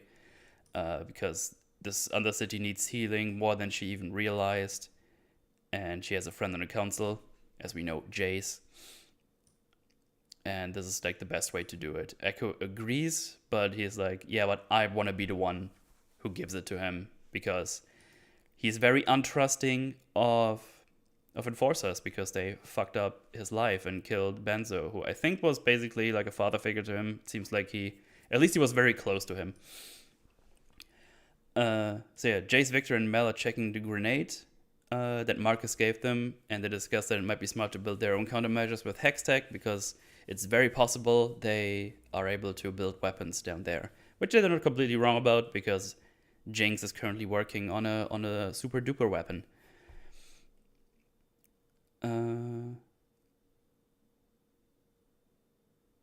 Right. So yeah, Jace is now pretty much all the way turned around in protecting the city, and doesn't really care that much about what they had an interest for as a scientist, because now he builds a weapon, which they never wanted to do. Like, Victor is still very much against it. Talking about Victor, we see him inject the Shimmer variant. He cuts himself, puts like little runes on his everything, his body, and his almost exoskeleton he uses. And he cuts himself to create a reaction with the Hextech core, which we later see he transformed his leg. Not only his leg for now. Later he turns his hand as well at the end, I think of the end of episode 8. You know what? I'll just go with my notes. They tell me, because Past Metal wrote it down for me. Thank you, Past Metal. Good shit. Appreciate that. So yeah, he gets a reaction with the Hextech core, turns his leg into the thing. We see him later on checking his leg out, and it works pretty well. He does like a little sprint and everything. Exoskeleton, isn't it just a leg brace? Yeah, on his leg is just a brace, but later when he does the other thing, that's what I was thinking about. We see he has like a thing on his back that goes around his body. I think it's kind of like an exoskeleton. Maybe it's like a bit too much to call an exoskeleton, but that's what I was immediately thinking of when I saw it. So yeah, Kate, Vi, and Echo go to the lockdown bridge and show the Hextech gem to Marcus, who is guarding the bridge at the moment.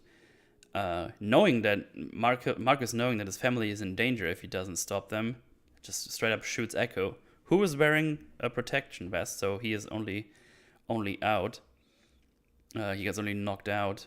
Marcus threatened to shoot Kate as well, but he hesitates because, well, they kind of known each other for a long time, and he's not like super evil. He's just concerned about his family, but he knows what he's doing is wrong. But before we can do anything, Jinx, who has been observing this whole scenario play out, blows up the whole bridge with like little butterfly bombs. That's probably the best way to describe him. And kills a bunch of enforcers, hurting Kate and also killing Marcus. Like his arm gets blown off and he's like on the side dying. And his last words, tell my wife, and then he dies. And it's like, damn, you were kind of a piece of shit, but you weren't like only bad.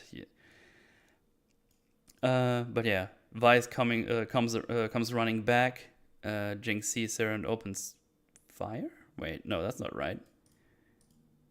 No, so Vi comes back looking for Caitlyn. Yeah, just Past Metal refused to write that down properly. Fuck you, Past Metal, piece of shit. So yeah, Vi comes back helping Kate. Jinx sees them and opens fire. Pretty much assured she has been betrayed by her sister now. But before she can kill any one of them, Echo gets up, confronts Jinx. And they have like this epic fight scene, which hints at Echo's ultimate, where he does like the time travel stuff. But I think that in this one, if you know the ult, you know what they are going for.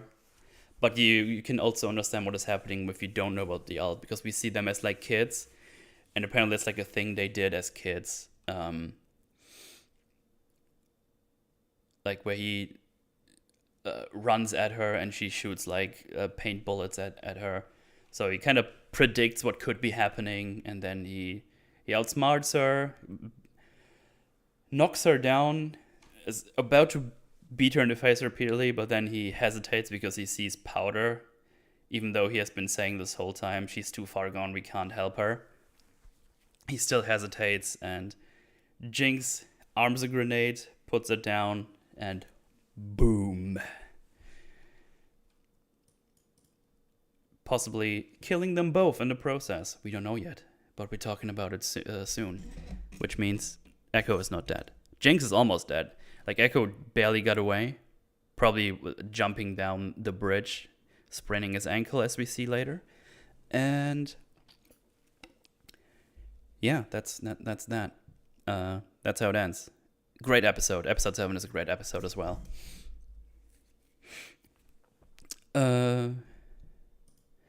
Episode 8. Let me get the picture. Episode 8. Boom. Just look at how awesome this all looks, by the way. I'm going to talk about it later, but Jesus Christ. Like, you can just click into basically every frame, almost every frame of any of the episodes, and you just can put it as your background, because it just looks fucking great. But yeah, episode 8 starts. We get a little backstory for Mel. She's been exiled by her family at some point, as we know later, just because she weakened her mother or whatever. It's just a little bit of backstory, what she has been doing. Silco arrives at the bridge, finds the lifeless body of Jinx, and he sees that Jinx managed to grab the gemstone out of the little box they had for the gemstone, and Silco brings her to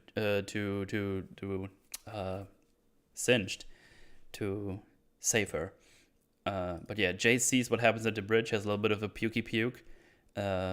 It's like, man, this is bullshit. Those damn Undercity boys, they attacked us.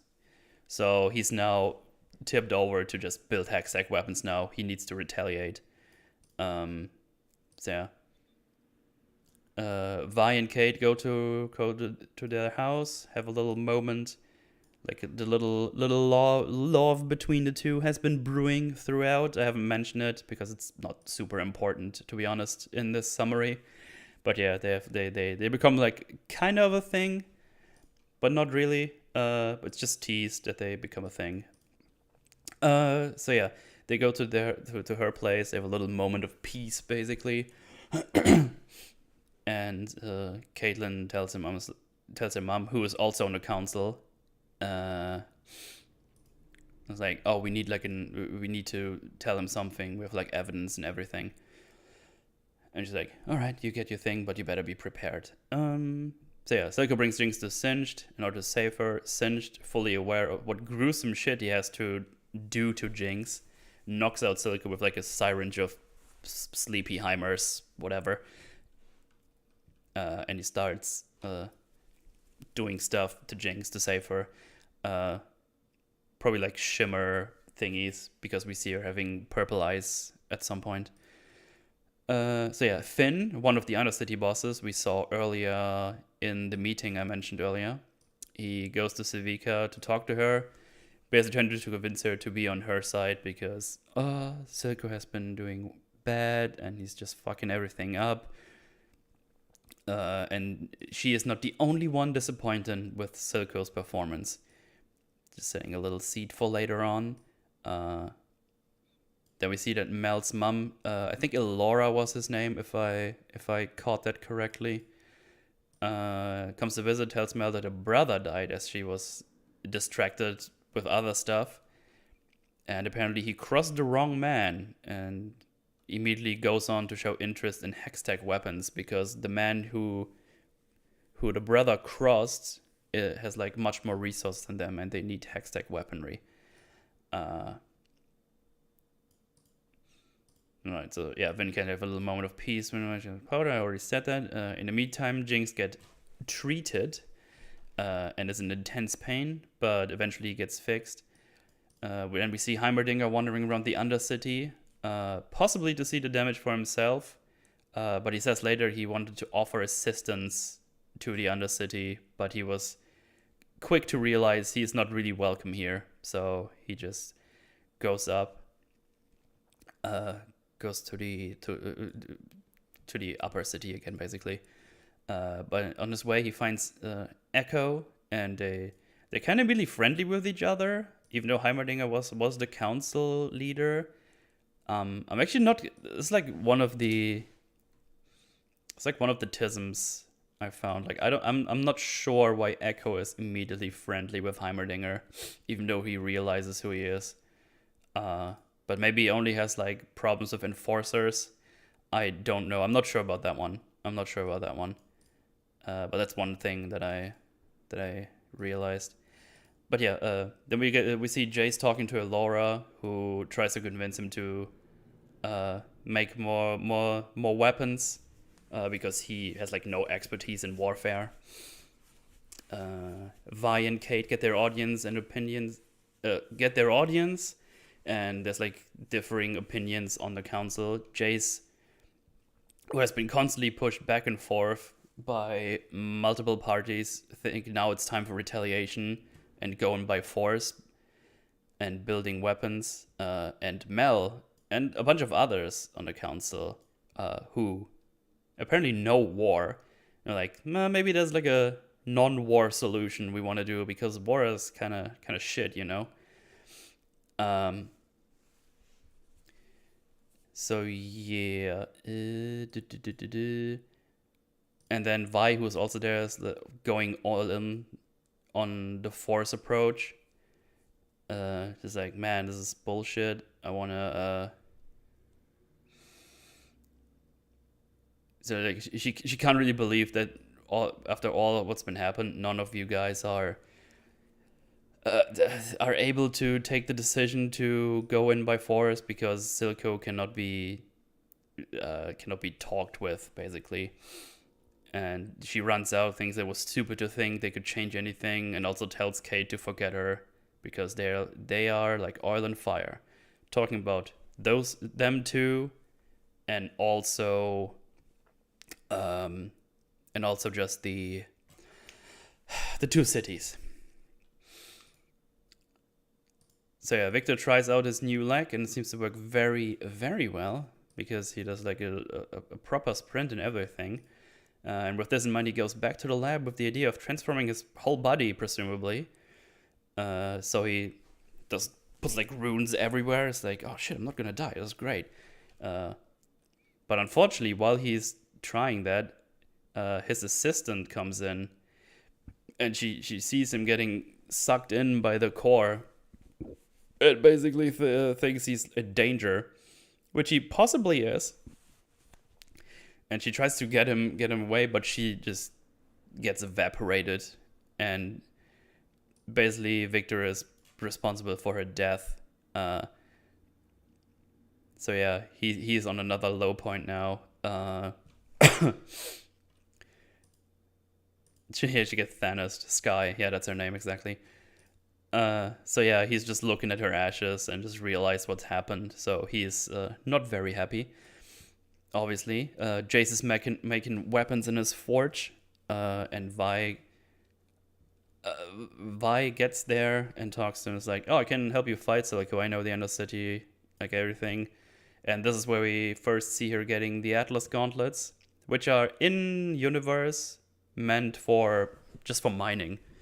So she uses them to fight, obviously, as she does in the game.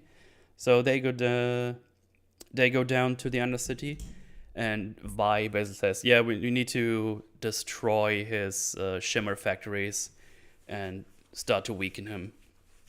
They do this. They have like a really cool fight scene again, which looks awesome as shit. And while this is all happening, Jay starts shooting his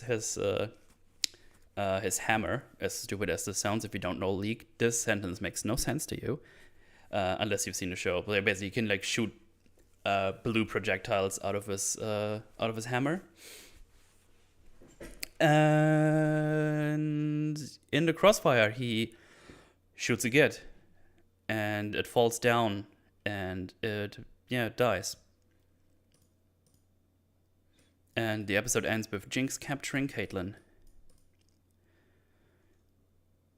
So yeah, hammer cannon, exactly. So yeah, now Jace is on his low point. Victor is on his low point. Vi is she's at the moment just doing stuff, basically. Like, she's like on the way to get her revenge, basically. But yeah, now we get episode 9. And this is also a shot I really like. It's really, really good. Base Jace committing manslaughter. That's not base, that's bad, okay?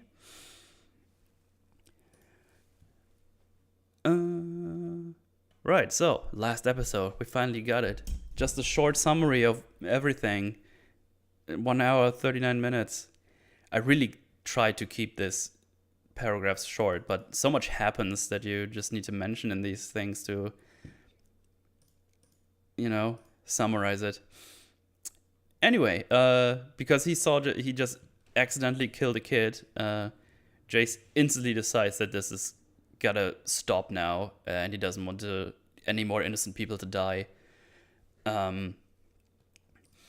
So he and Vi have a little confrontation where she says that he has to make her take off the gloves, but he ultimately decides against it and just lets her go with the gloves. And we just see Vi destroying the factory. Oh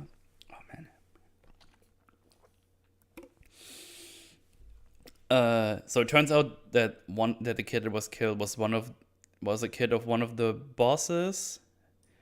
I'm gonna be honest, I don't know why this kid was here. I don't know why he was working here. Maybe he was like an overseer or something.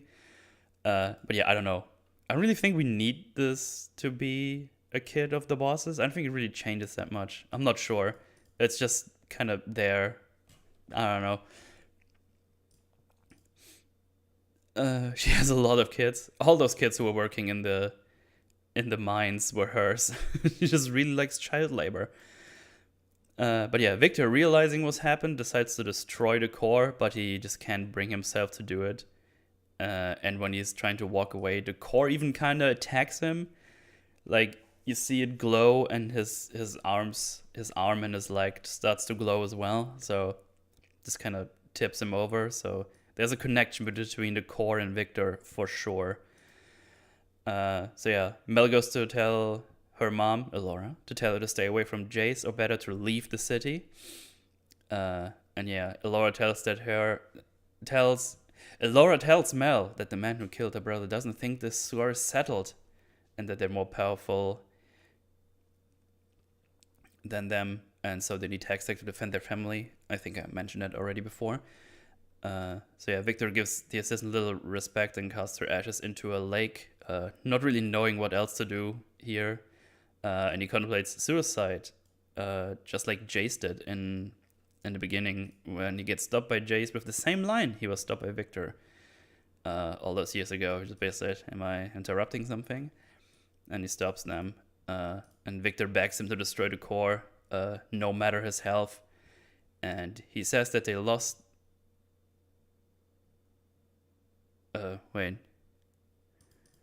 They lost their goal, and that in the pursuit of great, they forgot to do good, which is a really, really good line. As someone mentioned before, it's really great. So yeah, Finn goes to confront Silco, thinking Civica is on his side, but ultimately he gets killed. Nice little thingy. You think Civica is working for him now, but ultimately he gets killed by Civica, and Silco asks her, like, did you consider it? And he was like, not for a worm like him. And Silco sees a letter by Jace. It's like, oh, the fuck? What are we doing now? And honestly, Jace and Silco meet up, and this is probably my favorite scene because it does so much. It's really good. So Silco and Jace meet up. They have a talk so they could come to terms. Silco basically wants free trade, free access to the Hextech gates and so on. Wants Zaun to be a free nation. And Jace wants to stop Shimmer, wants to stop him to produce Shimmer, but he also wants Jinx because they all know she did this. And Silco immediately tries to protect Jinx, saying like, oh shit, he like really cares for Jinx, saying she was working for him and you can have him instead of her. And it's like, Jace just says, we can't make a deal with the snake and then cut off its head. We all have to have our shitty parts to play. Get me Jinx and you get your nation of Zaun. Which is so great. It's so good. Just like, we both have our shitty parts, and also it just turns around the normal thing that happens in other shows. Normally, the hero gets a decision to make, but here it's like, Jace straight up tells him, I in my little fight that I have, I realized we don't want war, because we would annihilate you. I'm trying to save all of the Undercity, because you have no chance. So give us this and you get your nation of Zaun. Or give us Jinx. It's like, damn. Yeah, it's really great. I like how Jay starts a conversation by saying to Silco, you won't win the war, so make the deal. Pretty much, yeah. Pretty much. It's really great. This is my favorite scene. It does so much. I really, really love that scene. It's fantastic. Anyway, we see Heimerdinger and Echo arrive at the Firelight's hideout. Vi and Civico have an epic fight, and Vi gets captured by Jinx right after. Jace tells the council none of them are... Oh yeah, Jace is back at the council. Jace tells the council none of them are fit to govern the Undercity, and that he and Silco have come to a potential agreement to let the Undercity free, which none of them really liked in the beginning. So now we get to the end. Jinx has now collected Kate, Vi, and Silco. Tells Vi that not Silco has made Jinx, it was Vi. Jinx gives Vi the choice to kill Kate and make her powder again, but Vi refuses. Silco tells Jinx that Vi is lying and that he could have taken a deal from Jace, all in return for her, but they can all burn in hell and they would never forsaken her. So Silco would have not given Jinx away, wouldn't have turned her in, because he cares so much for her. Fuck the Undercity, fuck everything else. Their relationship is much more important. Caitlyn frees herself and confronts Jinx. Jinx almost shoots her, and they both get stopped by Vi, begging them to stop. Jinx puts down her weapon. Vi begs her to remember and come back. And she and Silco are both talking at Jinx, and she almost collapses. Silco frees himself and gets the gun to shoot Vi, but Jinx shoots him before he's able to. I think I cut something up. Before he's able to. Oh! All I missed was a full stop here. Past metal confused me. But Jinx shoots him before he is able to shoot Vi. This is what it should have said.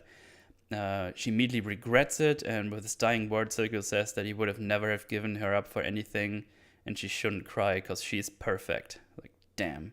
Even with his dying words, he still cares for her. Not even mad he got shot by Jinx. So now she takes the seat labeled Jinx, as you can see there, which is a great shot as well. Saying to Vi, I thought you could love me like you used to, even though I changed, but you changed as well, and here's to the new us. And she grabs the Hextech gemstone and the weapon she would... Fucking hell.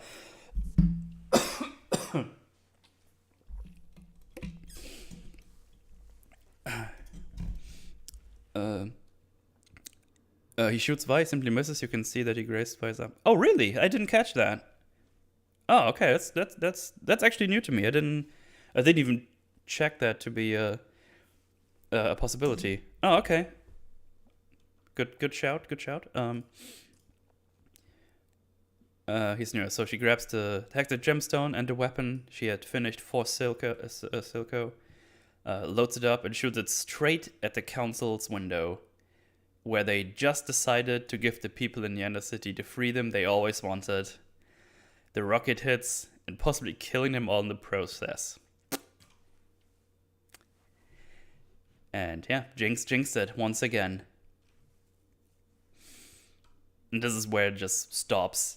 Like the rocket hits the window, and that's it. Also to mention, while we get some shots while the rocket is flying, we see Heimerdinger's chatting with Echo, possibly helping the firelights to thrive even more. And we see Sinch looking at his daughter's picture, which is rumored could be Oriana in the future, maybe-ish. And also something heavily resembling Warwick. I'm pretty sure it's Warwick that he has been experimenting on, which could possibly be Vander. So yeah, that's that. Good fucking stuff. Really good stuff.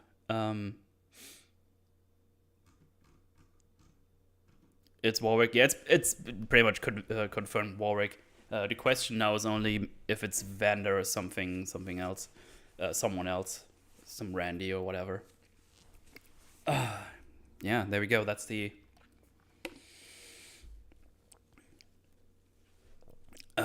That's the summary. It's good stuff. I guess now that we know what's been going on here. It's not Warwick but Twitch.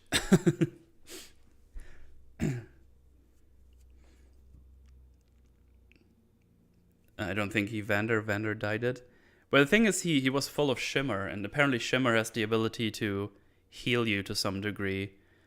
So maybe he could have seen him react very positively to it, and he just started experimenting on Vander.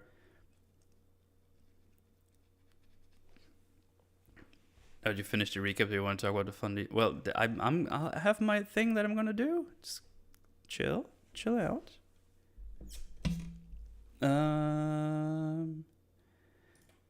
But yeah, it's good. It's good stuff. But I think the end up being Banner more. No, it's fine. We'll see. It's just a rumor that's been going around, and I can see it possibly happening. maybe. We'll see. So yeah, there's like, I like the show. Okay, I do too.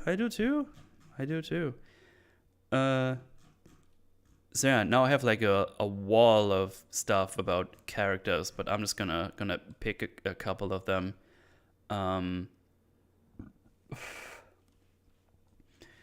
If Vander survived and it's mutated by Singed, yeah.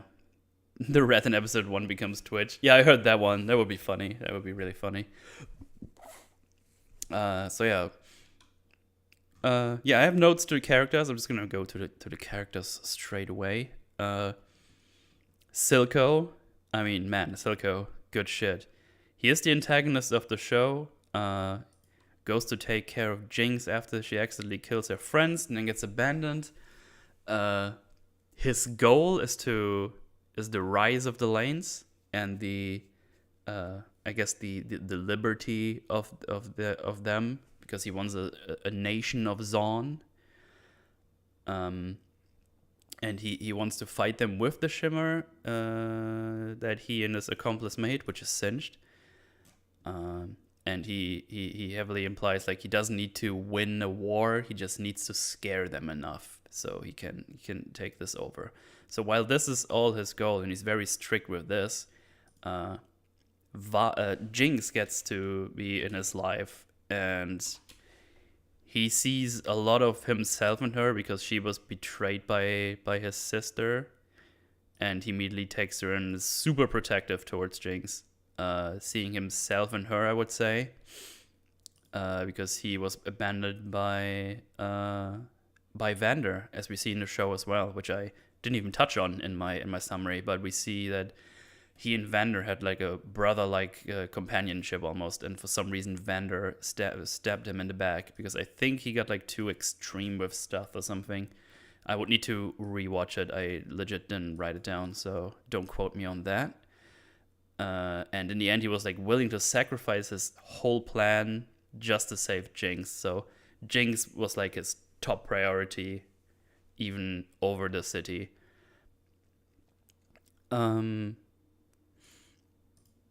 So yeah, he's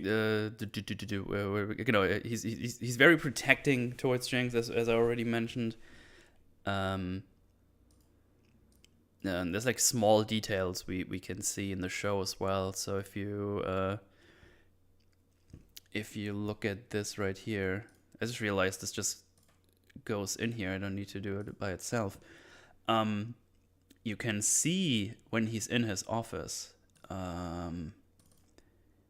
that he has like stuff that were made by Jinx on his table.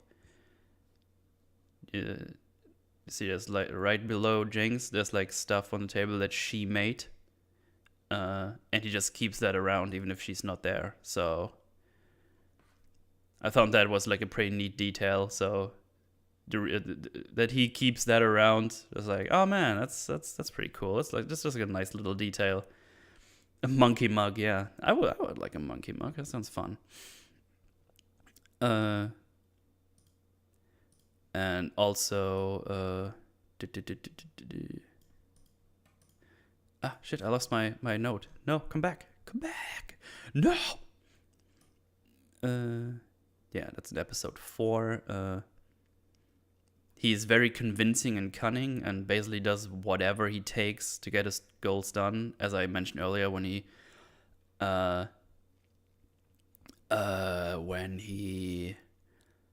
has the meeting with the other underground bosses, he goes in there with the other girl, Civica, and she puts on a gas mask and she opens up like a like a thing that basically gases them with the air they had before, and they all just almost like this cough, and he's like, oh, didn't I need to remind you, like, you all get so forgetful after time. Don't forget what I did for the city while I was in charge, so don't fuck around.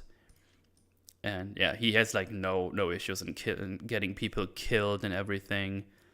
At one point when he was angry, he just kicks the shit out of one of the shimmer junkies. And yeah, he's pretty ruthless unless it comes to Jinx, pretty much. Which is interesting because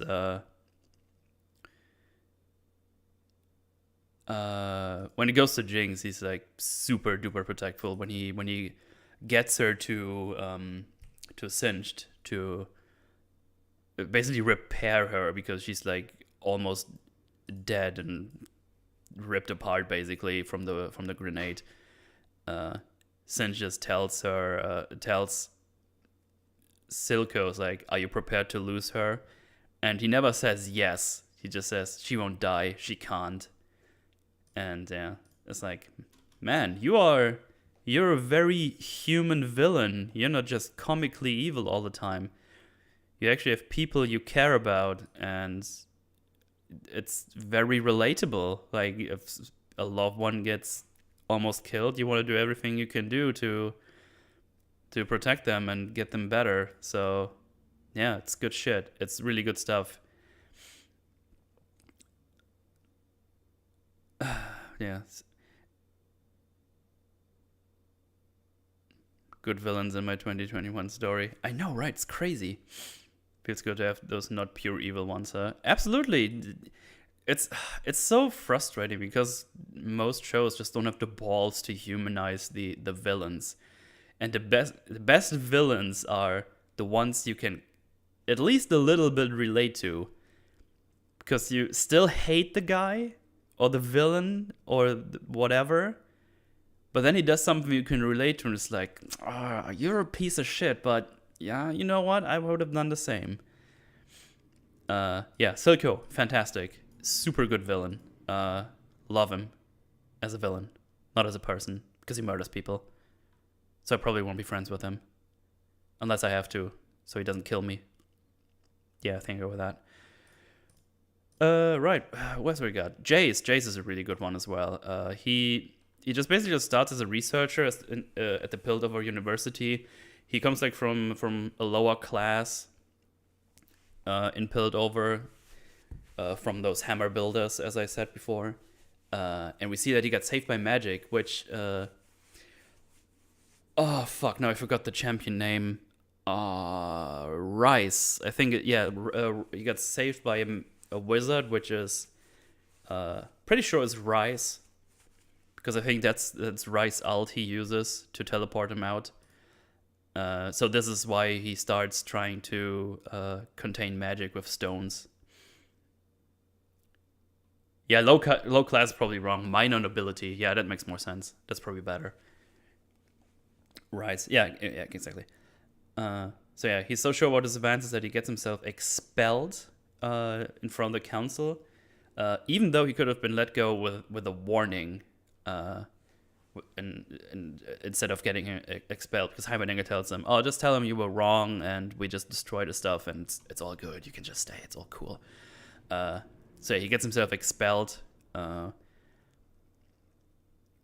it all works to his benefit pretty much, because Victor picks him up and is like, "Yo, we're just gonna finish your theoretical work." They have massive breakthroughs, which gets the city more attention, prosperity with the Hextech gates, and it's just like, it's all good for him. It's just going really well. He just goes from almost killing himself to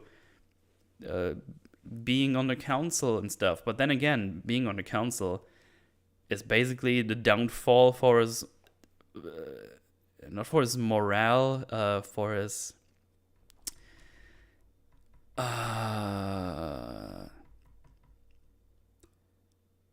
morale, and I'm missing the word.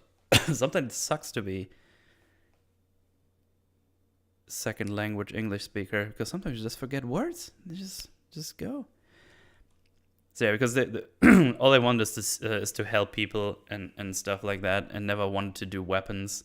But later on, he just gets pushed into making hex-tag weapons, and yeah, he just gets more and more. He gets farther and farther away from what he initially wanted to do.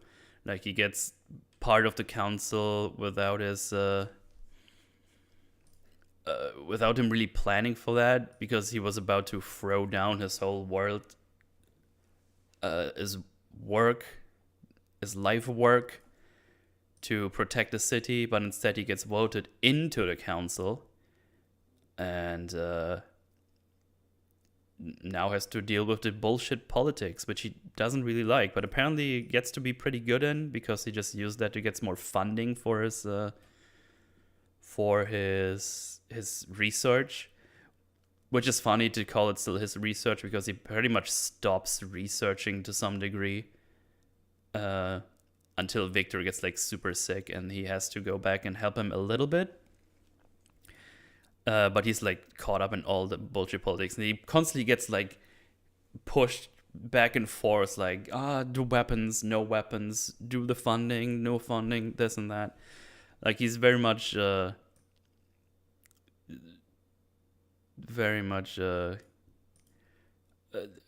don't know how to say it. Like, he's over in his head almost to some degree, because he does all this stuff to make the city safer, like checking out all the things and sending enforcers to all the suspicious happenings, which also includes some council members apparently. So he becomes enemies with everyone until Mel tells him, yo, you might want to talk to these guys.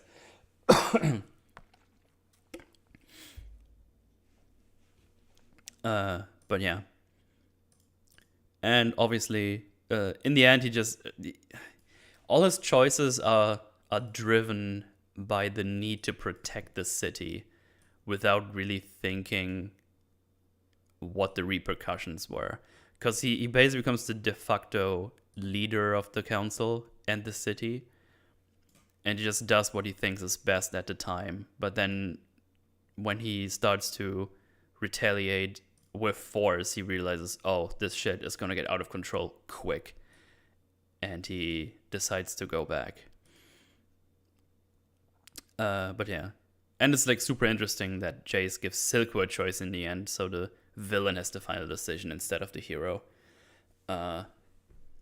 Because he realized, if we go to this war, the Undercity will not survive. Like, they don't have a chance against our military power. So yeah, he's a cool character. Yeah, he's a good character. Good stuff. Creating the hex-tag weapons is him going back to his childhood ideals. He wanted to be big hammer superhero. Yeah, I could say that. That's a good one. Victor, I really like Victor. Let's touch on Victor here quickly. Yeah, he overcorrected when he noticed the current way is too complicated. Yeah, that's a good way to put it. So yeah, Victor takes interest in Jace's studies, as I already said, and they together finish the initial breakthrough, and then in the meantime become very close friends. And while they both only have good in mind, Victor becomes obsessed with that core, and just studies.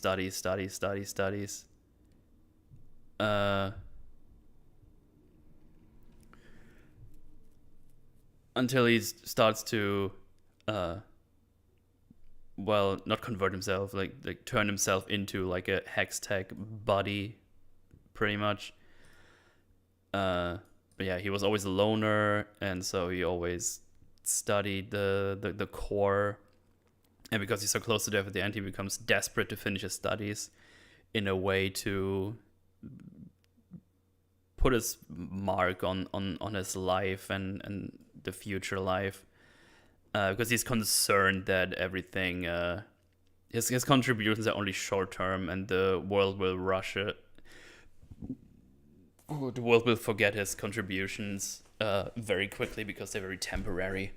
So he rushes to finish the Hextech studies, using his own body maybe even to get more progress, and also potentially heal his body, but in the end he almost killed himself when he's doing the thing and gets someone else killed, so he gets like suicidal and wants to kill himself before he gets stopped by Jace. And where he realized, like, man, we've been doing so much stuff, but we forgot to do good.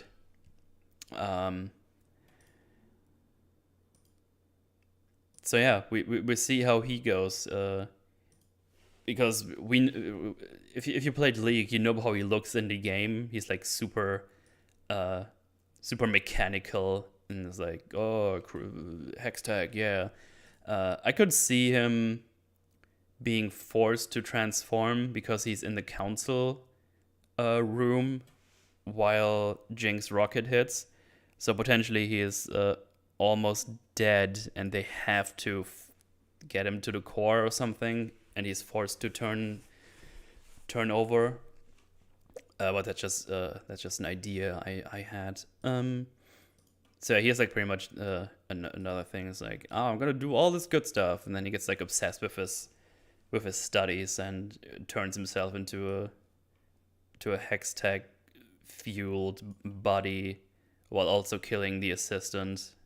And this is where he realizes, man, we've just been doing bullshit this whole time. Right. Yeah, Jinx. Let's also talk about Jinx as well. And I think then we have a couple of characters covered here. I'm sure we're gonna talk about more characters on EFAP. I'm sure of it. So yeah, Jinx, also known as Powder, Vi's little sister. She's the youngest in the group and isn't as strong as reliable as the others, so she tries to help with those little toys or weapons, traps she builds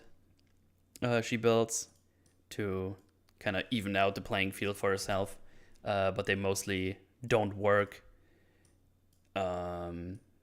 This all accumulates to the weapon finally work, but she puts the Hextech stones in and explodes everyone, killing her friends and Vander in the meantime that she does all the explosion stuff. She's always getting talked down to by Milo, especially, and just like, man, it sucks. And yeah, she witnesses Vi talk down to her as well, kinda, because in the next sentence she's just like, stop complaining all the time, Milo, you're just being a little bitch.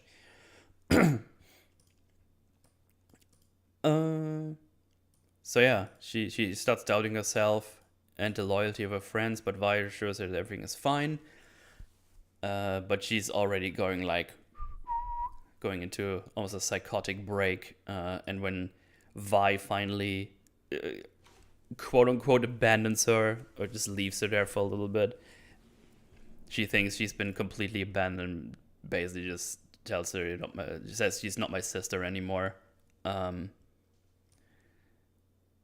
And yeah, Vi is the one who calls her a Jinx, and I guess this is basically where he got her names, her name from. And yeah, she's just completely abandoned, and didn't think she was wrong, or really realizing what has happened yet with all the things. But I think she realizes later on. Gets picked up by Silco, but over time, when we next see her, we can clearly see she never really dealt with. She never really dealt properly with the loss of her friends. Because when we first see her fighting, she sees a girl with pink hair from the firelights, and she was like, "Oh, this is why," and she freezes, and it's had hallucinations almost, basically. It's like, oh shit, like she builds like puppets and stuff that look like Clagger and Milo, and she's like talking to herself, like, oh, like a crazy person, basically. But yeah, yeah, Vi tries to get her back when she's back, but Jinx decides Powder died that day, and I'm Jinx now. You can't change that. That's what you all created. Because she fucked up, and then she just got like abandoned pretty much. So that's sad. And yeah, she finalizes the weapon that Silico told her to build, and she jinxes everything. But yeah, she goes got this crazy mind ride where she thinks all these years Vi is dead because they scrapped every mention of her across the board. And then she comes back and she reunites with Vi. It's like, oh, this is great. I never doubted this is gonna happen. But then, still doubtful, she sees Caitlyn and thinks, oh man, you just set me up, you piece of shit. And while Vi talking to her is like, no, it's all good, I'm here for you. And then Sarah's like, oh, she's not here for you, she's here for the stone, and I'm the one who picked you up. So she's constantly getting back and forth what she needs to believe, and in the end she just kills Silco and basically abandons Vi herself. It's like, yeah, this is not working out. You're all just talking to me, but I think I'm just gonna stay Jinx and do my thing. Gonna be interesting to see what she's gonna do in the next season. If she's just gonna go on her own little way. But yeah. Also, another neat thing she says when she first sees Vi, they hug, and then she asks, "Are you real?" Which is like super interesting because then the show basically tells you she's aware of her weird hallucinations all the time. Because she asks if she's real. It's like, oh, that's interesting. And another neat little detail is when she gets like negative stuff that she thinks, she always has like a Milo ghost figure next to her or behind her, which makes total sense because Milo's always been the one who kind of was talking down to her. So we always get to see like a little pop-up Milo when there's negative thoughts for her. So that was pretty cool to see. It was really interesting. It was like I only noticed that like 8 episodes into my second watch through. It's like, oh shit, it's always Milo. That makes sense. Yeah, Jinx is aware she's not sane, and that's interesting. Absolutely. Really, really good stuff. But yeah, those were the characters that were most interesting for me. I mean, the other characters are not bad. Don't get me wrong. But yeah, you can basically take the any of the main characters, and you can say a bunch about them. I feel like it's good stuff. They're all distinct characters. There's not a lot of fluff. I'm trying to say. So yeah, that's good stuff. That is really good stuff. Right. What do I next on my list? First, let me moisten my throat. I like the scene where Jinx put down the plate and reveals that it's not like Caitlyn's head, but instead a cupcake, which is the nickname Vi gives Caitlyn. Also the line, "I'm not that crazy." Oh yeah, I expected there to be a head. The show got me, and then it's like, no, it's just a cupcake with the gemstone on it. It's like, you bastards. Because they weren't fucking around this whole time, so I was basically like, oh yeah, I can see them doing this. I could see them going that far. But yeah, fights. Fights are just really good. They're really engaging. Mostly because the fights are not one-sided. Like our protagonists don't just go around and just fuck everything up like a fucking tank. They struggle while they fight, especially considering in episode 3 when she's fighting all these other dudes. Like, she gets hit a bunch, like, and she doesn't really win at the end, because as soon as the mutant comes, she just gets like,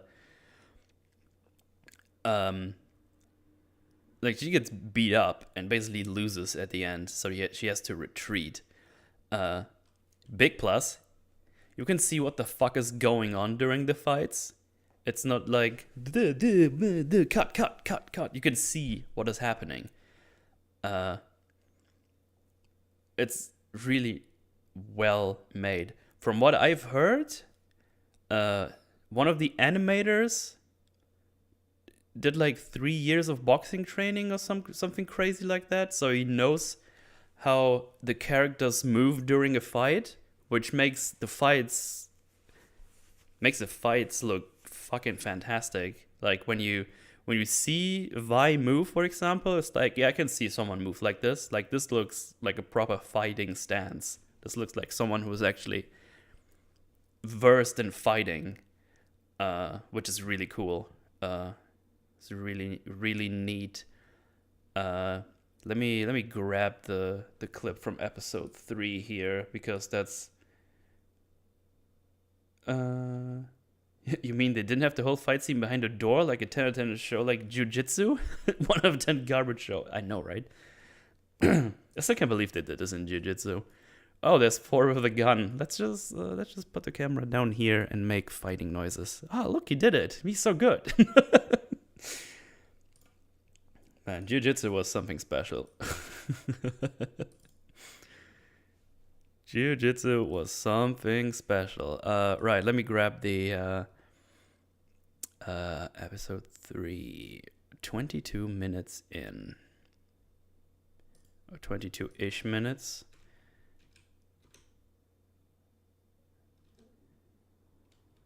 Hang on. Let me just grab the proper clipperoonie here.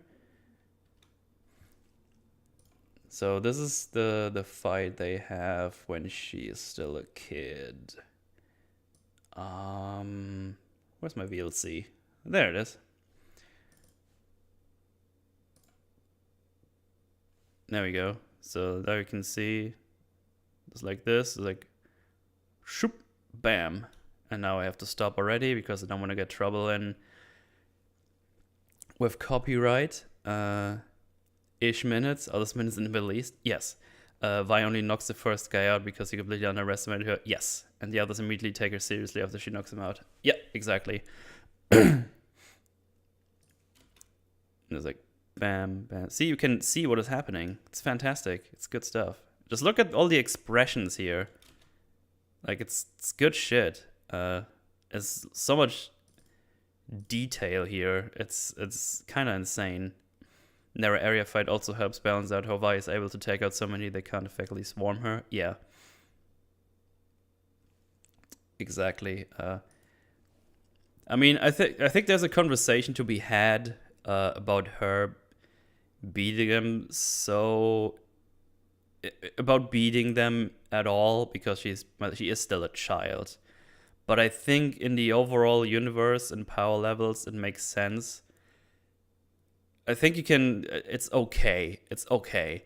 Because she doesn't like win. She gets knocked around quite a bit. Like, she gets punched a whole bunch. So you can still understand the power levels, if that makes sense. Yeah, because at some point she gets grabbed from behind. She has to yeet someone off the thing. So yeah. It's debatable, and I think this is going to be a conversation on EFAP, but yeah, it does help that we get to see her train on that one machine, which she probably has been using for years. So I can see her having a bunch of good reflexes and stuff like this. But yeah.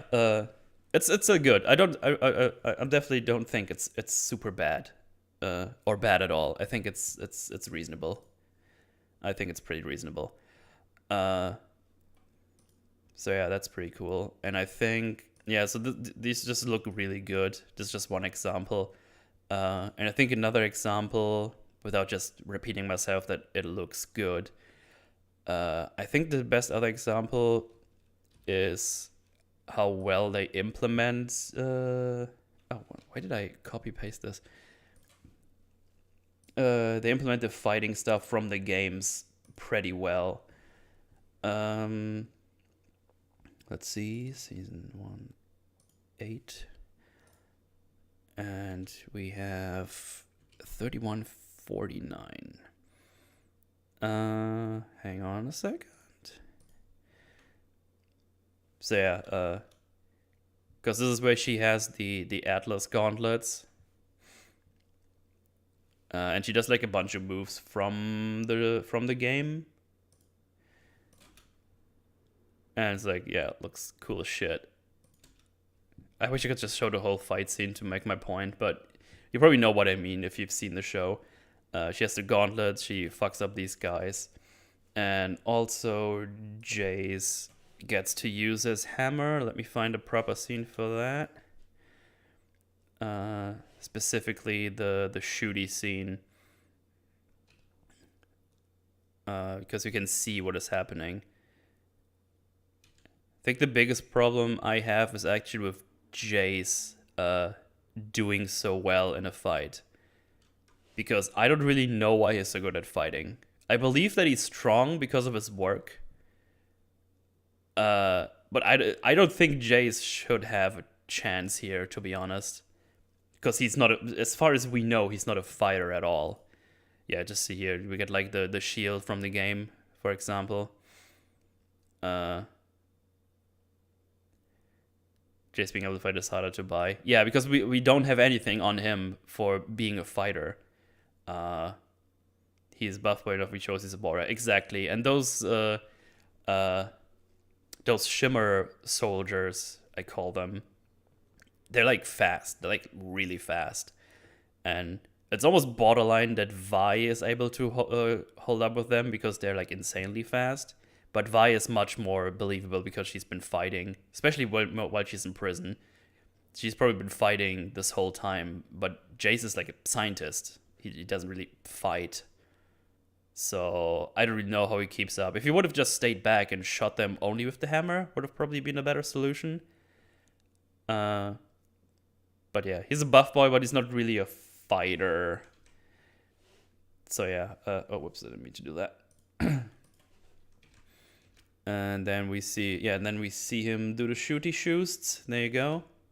It just looks like really cool. And it's from the game. So good job on putting that in here because it makes sense. And he has his hammer because of a reason and not only because he has hammer in game, so he needs hammer in show. We get a reason why he has the hammer. He has to build it for retaliation. And it's good stuff. It's good stuff. So yeah, fighting good. A little contrived in some things, but yeah, it's fine. It's fine. It does much better than 90% of everything else I've watched in these last weeks.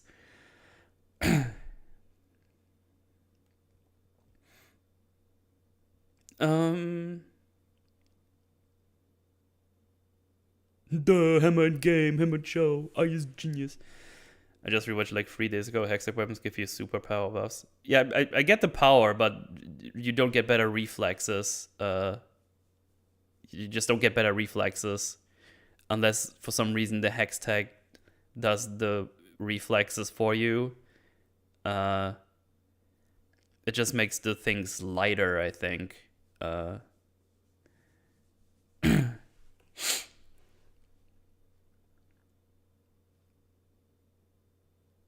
Oops. At least Jace didn't fire a rocket at a shield close up. Why is eyes turn bluish when putting on a gauntlet? Really? Wait, I need to check this. Let's see here. I just need to... No, I obviously don't have a don't have a timestamp for that. So let me have a look-see here.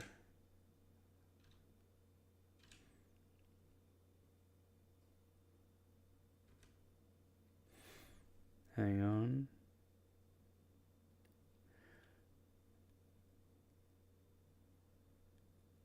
I think that's just reflections in her eyes. Let me see when Jace has his hammer. Just to cross-reference. Come on, do the thing. Come on, show me Jace with the thing. He doesn't have blue eyes here, or blue shimmer. No, so this is where he gets the thing. Obviously I can't show it on stream for copyright stuff. Doesn't have, well, I honestly can't find anything like that here right now. I'm just waiting for him to get to the point where he starts using the gun, the hammer, I mean.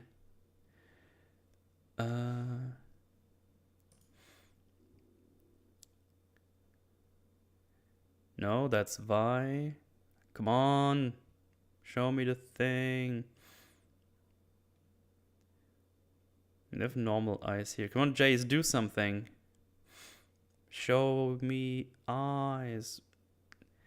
Well, all I can see is just reflections right now. I'm just waiting for Jace to actually use the weapons properly.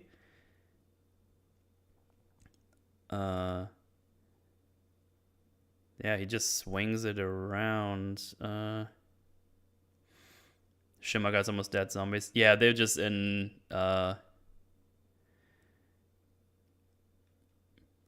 almost just in standby, waiting to get pumped full of shimmer to start fighting. But yeah, honestly, I can't see any blue shimmer, especially with Jace. His eyes seems to be normal throughout, and the one with Vi just looks like reflections. Hang on. See, I think this is just reflections, and they're a little bluish.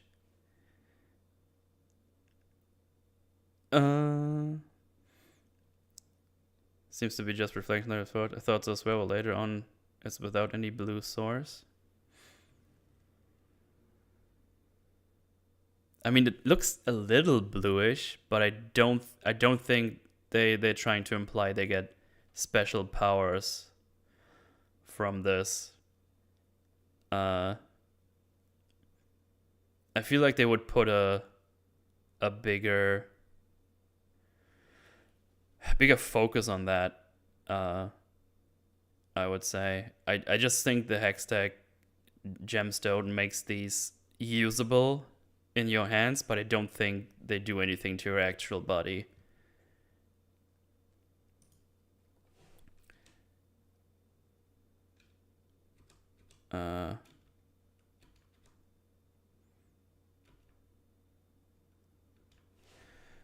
Hang on. Let me go here when she puts them on. I mean, they look a little bit bluish here when she just put it on, but I'm pretty sure that's just the reflection of looking at the gauntlet because, well, it's blue. You know what I mean? I don't think they're trying to imply that she gets superpowers or something from those. I just think they get usable because they're so big with the Hextech stones.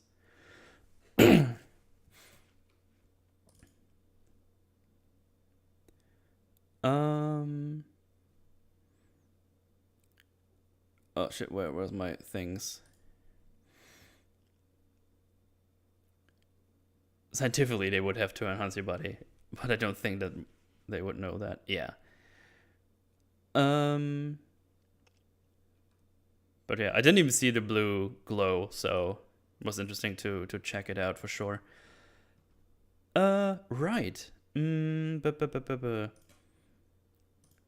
So it's like just a small tidbits here. Oh, whoops, that's not where I wanted to go. So when Jace and his mom get saved, you can actually see the frostbite on her fingers. Because the first time around I just thought this was Shadow, but then I realized, wait, she has like weird finger stuff. When I saw this a second time, I was like, oh, they had to be amputated because of frostbite. That's a neat detail they really didn't have to do. So that's just another neat detail. Then something says like when Vi was in prison, the prison guard says, I didn't even think to count all the chats they had over the years. So yeah, she's been probably beat up a whole bunch because she also says, "Can we get to the part where someone beats me up so I can get ahead on my day?" I was like, oh man, she probably got like fucked up a whole lot. Ever explained how the hell these two ended up in a blizzard? No, we just get them being there. At least I don't think they mentioned it further. I already showed you guys the stuff from Jinx on Silco's desk. I found that was like a nice little detail. Another thing which is interesting, when Mel finds out about her brother's death, she doesn't start to cry, but you can see her lower lip like starting to quiver, like she's about to cry. There's just a nice little and very, very short detail I just randomly saw. I was like, oh shit, that's pretty neat.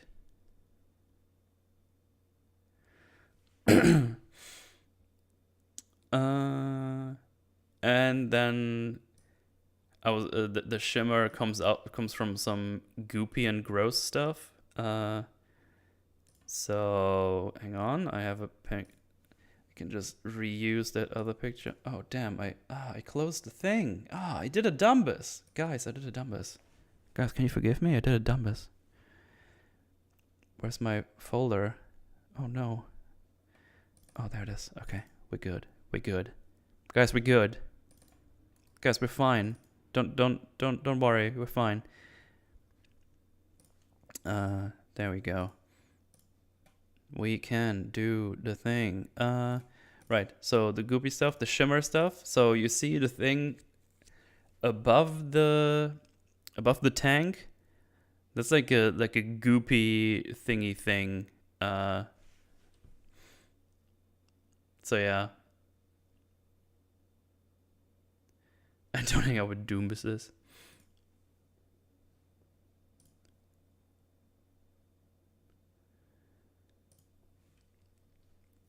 The mining colonies and the fishes can work faster and without fatigue. Yeah, but I think it's just probably easier to work with those instead of actual tools. That's what I got from it. I might be wrong, so maybe it does give something like this. Yeah, interesting thought though. I didn't think about them that way.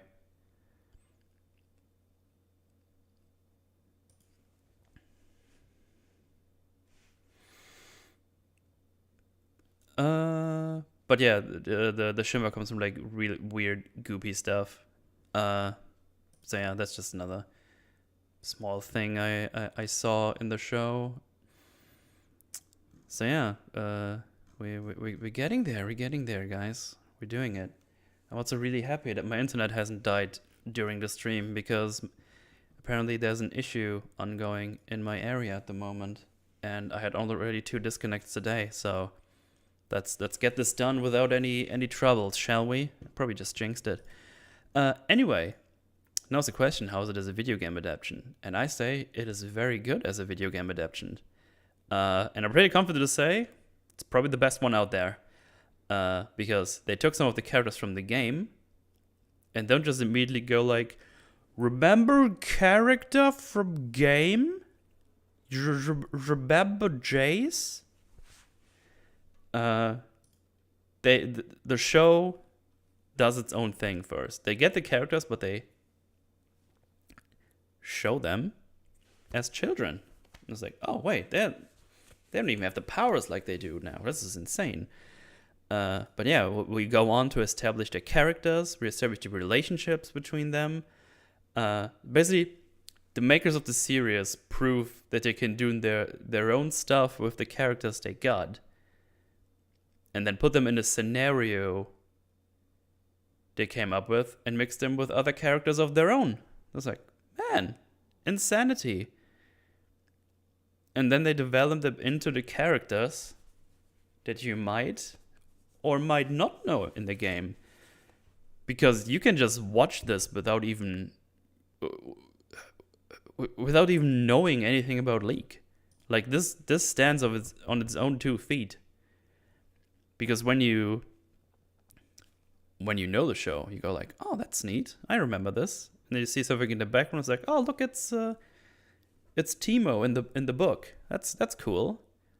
But yeah, I feel like this is like the way you want to go when it comes to like video game adaptations. Almost, you take the characters people know, put them in your own story, make it good. That's like a good part. That's a good thing. Just make it good. And then people that aren't aware of the game, in this case League, or never considered playing it, know about the game but never played it because this game is only known for its toxic fucking fan base. They go check out the game, and then some of them would say, "This is nothing like this. This is nothing like Arcane. This is bullshit. I'm not gonna play this." But I was like, "Oh, this is neat. I can play like a little MOBA."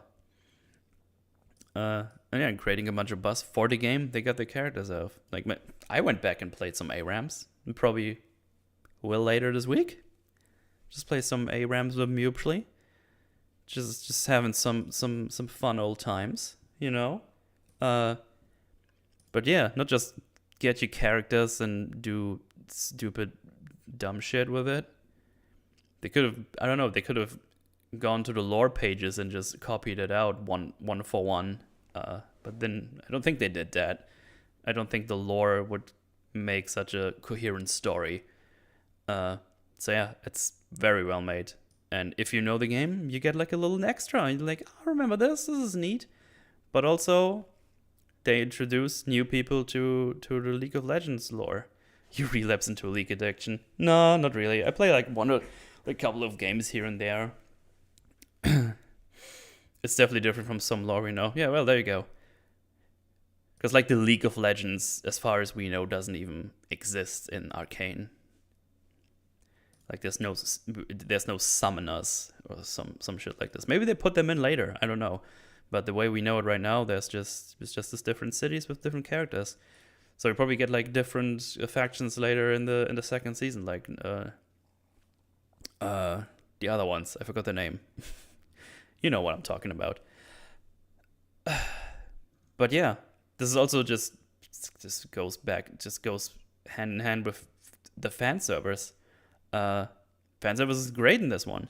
I'd like to compare it to I mean they pretty much go hand in hand, video game adaptation and fan service, because people remember stuff in your adaptation that you go. And because here, when things appear in the series that you know from the game, you're like, oh, that's neat. And you're like, oh, I remember this time I had with the game. That was fun. And that's about it.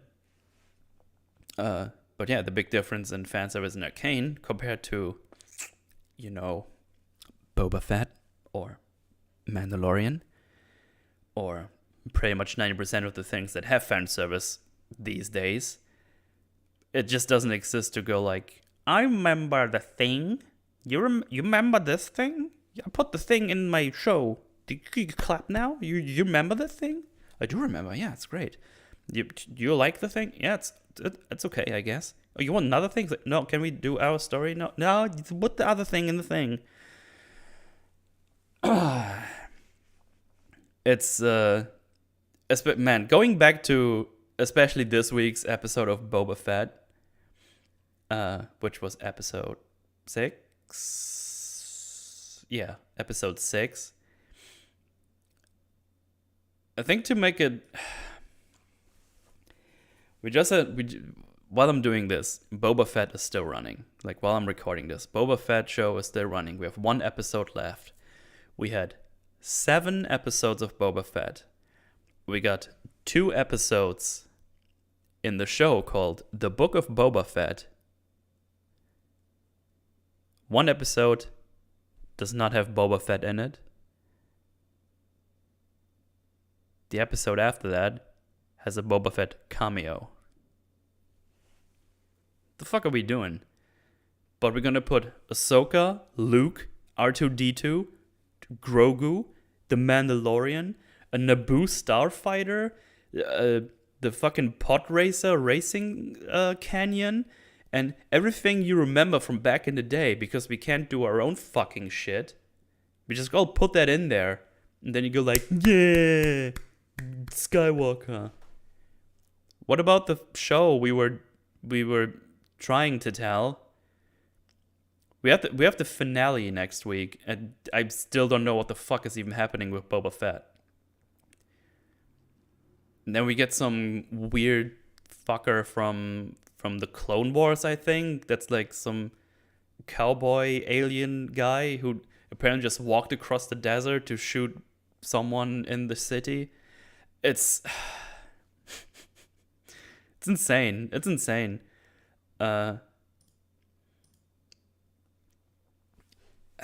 Anyway, so, and this is like a little reference for like Timo in the book, for example. We have a reason for the things to be here that we remember. Singe becomes literally singed from the explosion in episode 1. And we later see this makes him look like we know him from the game. Oh wait, the explosion episode 3, sorry. But again, you don't need to know the show for it to make sense. We see him getting exploded in a fiery fireball of fire. And he has like singe, he has like parts of his mouth missing, I'm pretty sure. There's like a little bit we see there. Makes sense. Vi and Jace get to use the gauntlets and the hammer because of the conflict between Piltover and Zaun. Becomes so heated that they decide to attack a shimmer factory. So Jace builds the hammer and uses it, and Vi uses the Atlas gauntlets, who are used for mining in this show. Jinx gets her weapons because she goes to I guess perfect her craftsmanship, you could say. And the toys that never worked, she got to be like very proficient at it. And at least I think she built the Gatling gun and the pistol herself. She definitely built the rocket launcher herself. We see the chompy grenades you use in League as well. So, yeah. It's insane how this is impressive these days. Because we're so used to just get things thrown into everything. Oh, we have Star Wars show? Yeah, put the other thing there. Where we're doing it in the desert. We're going to Tatooine every show. We have 17 shows. They're all on Tatooine. Obviously, I'm hyperbolic, but you know what I mean. At least we get to see the other characters. It's a shame how much they screwed Boba Fett. It's insane. But yeah. Yeah, so fan service good. Reminds me of the fan service in God of War 2018, where you finally get to see the Chaos Blades, and it's been hinted at this whole time. It's like, oh, my back, my past, blah, blah, blah. You can play God of War 2018 without any knowledge from the other games, and they still make it worth your time and make it sense. And when you play the other games, you're going like, oh, fuck, this is great. Because this whole scene, when you get the blades, like, oh, good shit. Really good shit.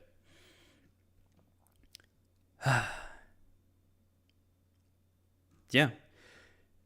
I already talked about the visual style. It looks fucking gorgeous. Like, it's super, super good looking. This splash art style that looks like it's 3D, but it really isn't. It's just really good. As I said, you can click on every frame in the in the show, and you can put it as your background. It's gonna look good. I think someone in chat earlier said literally every frame a painting. It just looks fucking amazing. The animation, so much work put into this. I'm happy they're gonna give the other one like at least 2 years time. So take your time. I can wait. Just don't fuck it up, please. Don't ruin something amazing again.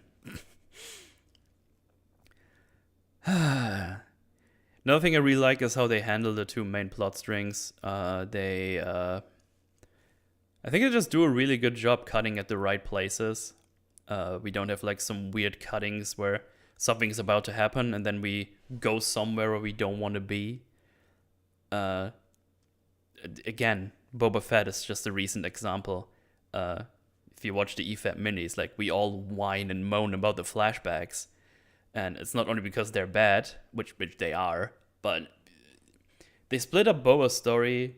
They stopped Boba's story we're here for to show us how he got his fucking stick. I don't give a fucking balls ass. Balls ass. Sure, let's go with that. How he got a stupid fucking stick. We don't need a whole fucking episode for that. They barely told their own story in this. It feels like we get like a bunch of short stories with Boba Fett in them. And then we also, between the flashbacks, we get the crime lord stuff. Boba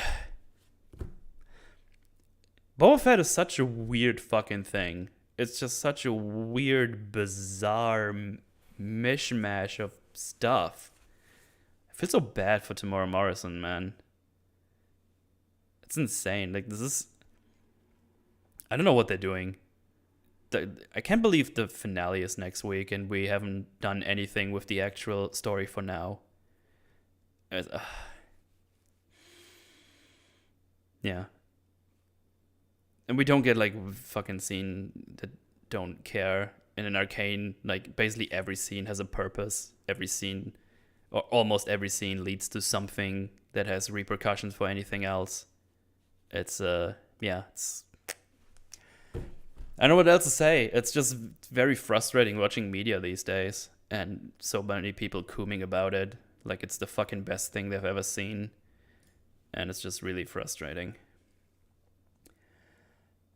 Anyway, let's wrap this up with just talking a little bit of the surprising maturity of the show. Because when I heard about the Arcane, they make a League of Legends show, it's like, that's probably going to be wacky and silly and maybe even a little bit cringe. Like, how good can a show about a MOBA that's known for its toxicity really be? Like, come on. And then people started telling you, no, it's really good. It's good. I was like, I guess so many people saying it's good. And not like only random people. Like, Julia said it's good. A lot of EFAB related people said it's good, and we were all like, oh, I guess we have to check it out at some point. Like, how bad can it be then if like literally everyone likes it? Not literally, but almost everyone likes it. And then you look at it and you go through. First 2 episodes, like, oh yeah, it's not bad. It's like, it's all right. And then episode 3 is like, oh shit. Oh shit. What? They're fucking dead, yo. They killed him. She killed him. What the fuck is happening? And then you're hooked. And it's like, man, we're like telling a proper story here. We're not doing any wacky BS things. We get like a lot of adult themes, basically. Class divide, politicking, drug abuse in form of the Shimmer, prostitution to some degree when they go to go to the one place with Caitlyn. It's like, god damn, I didn't expect this to be so mature. And they do they just do a really good job, and I'm just really happy they did this. And you can tell there's a really good story here, and I'm really happy they had the time they had for this. And I'm really looking forward to what they do next, because if they get even close to this, like, goddamn, this could be good. Or they could fuck it up because they get rushed or whatever the fuck. We'll see. I'm looking forward to what comes next. It's it was a very much welcome surprise, the show. I really, really like this. This is like one of the shows that you watch and gives you like the this is nice feeling. It gives you like the giggles when you want to talk about it. It's like, yeah, there's all this good stuff in here. It's great. And it just basically just at least I couldn't find any glaring insane issues with the show that breaks everything. But then again, the EFAP is soon on this. Hey, Evan, what's up? You're correct. Correct? What the fuck? I've been talking for almost 3 hours. My brain is shutting off.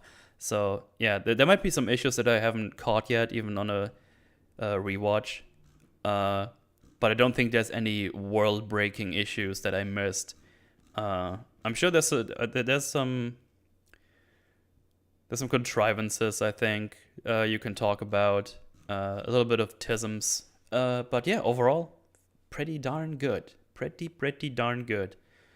For me personally, and that's me as someone who hasn't watched every show in the world, this might be in my top 5 favorite series. Actually, I'm pretty sure it is. I really like that show, and I'm probably gonna rewatch it again at some point, cause it's really good. It's really good. But yeah, this is my little coverage of Arcane. This was really fun to prepare, even though it took way longer than the other episodes, and it kept me really busy over the week. But I had a really good time rewatching this and finding those little details and just seeing how great this looks. And you know what? It's just nice to see something good once in a while, you know? It's just really nice. And you know what I'm also happy about? My internet didn't die while I was doing this. So this is also really great.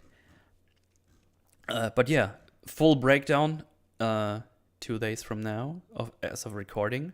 If you watch this way later, we're doing a full breakdown on EFAP on Mauler's channel, obviously.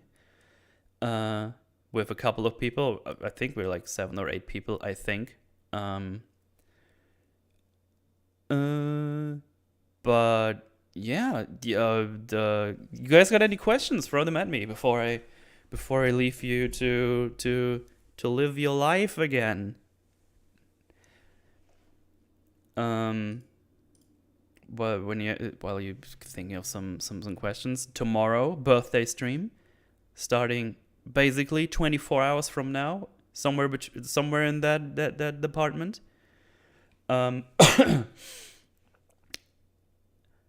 So yeah, Saturday's my birthday. Gonna stream into it Friday to Saturday. And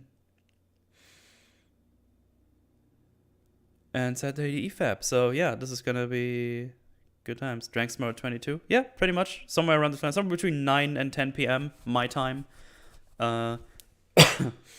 I'll tweet it out for sure.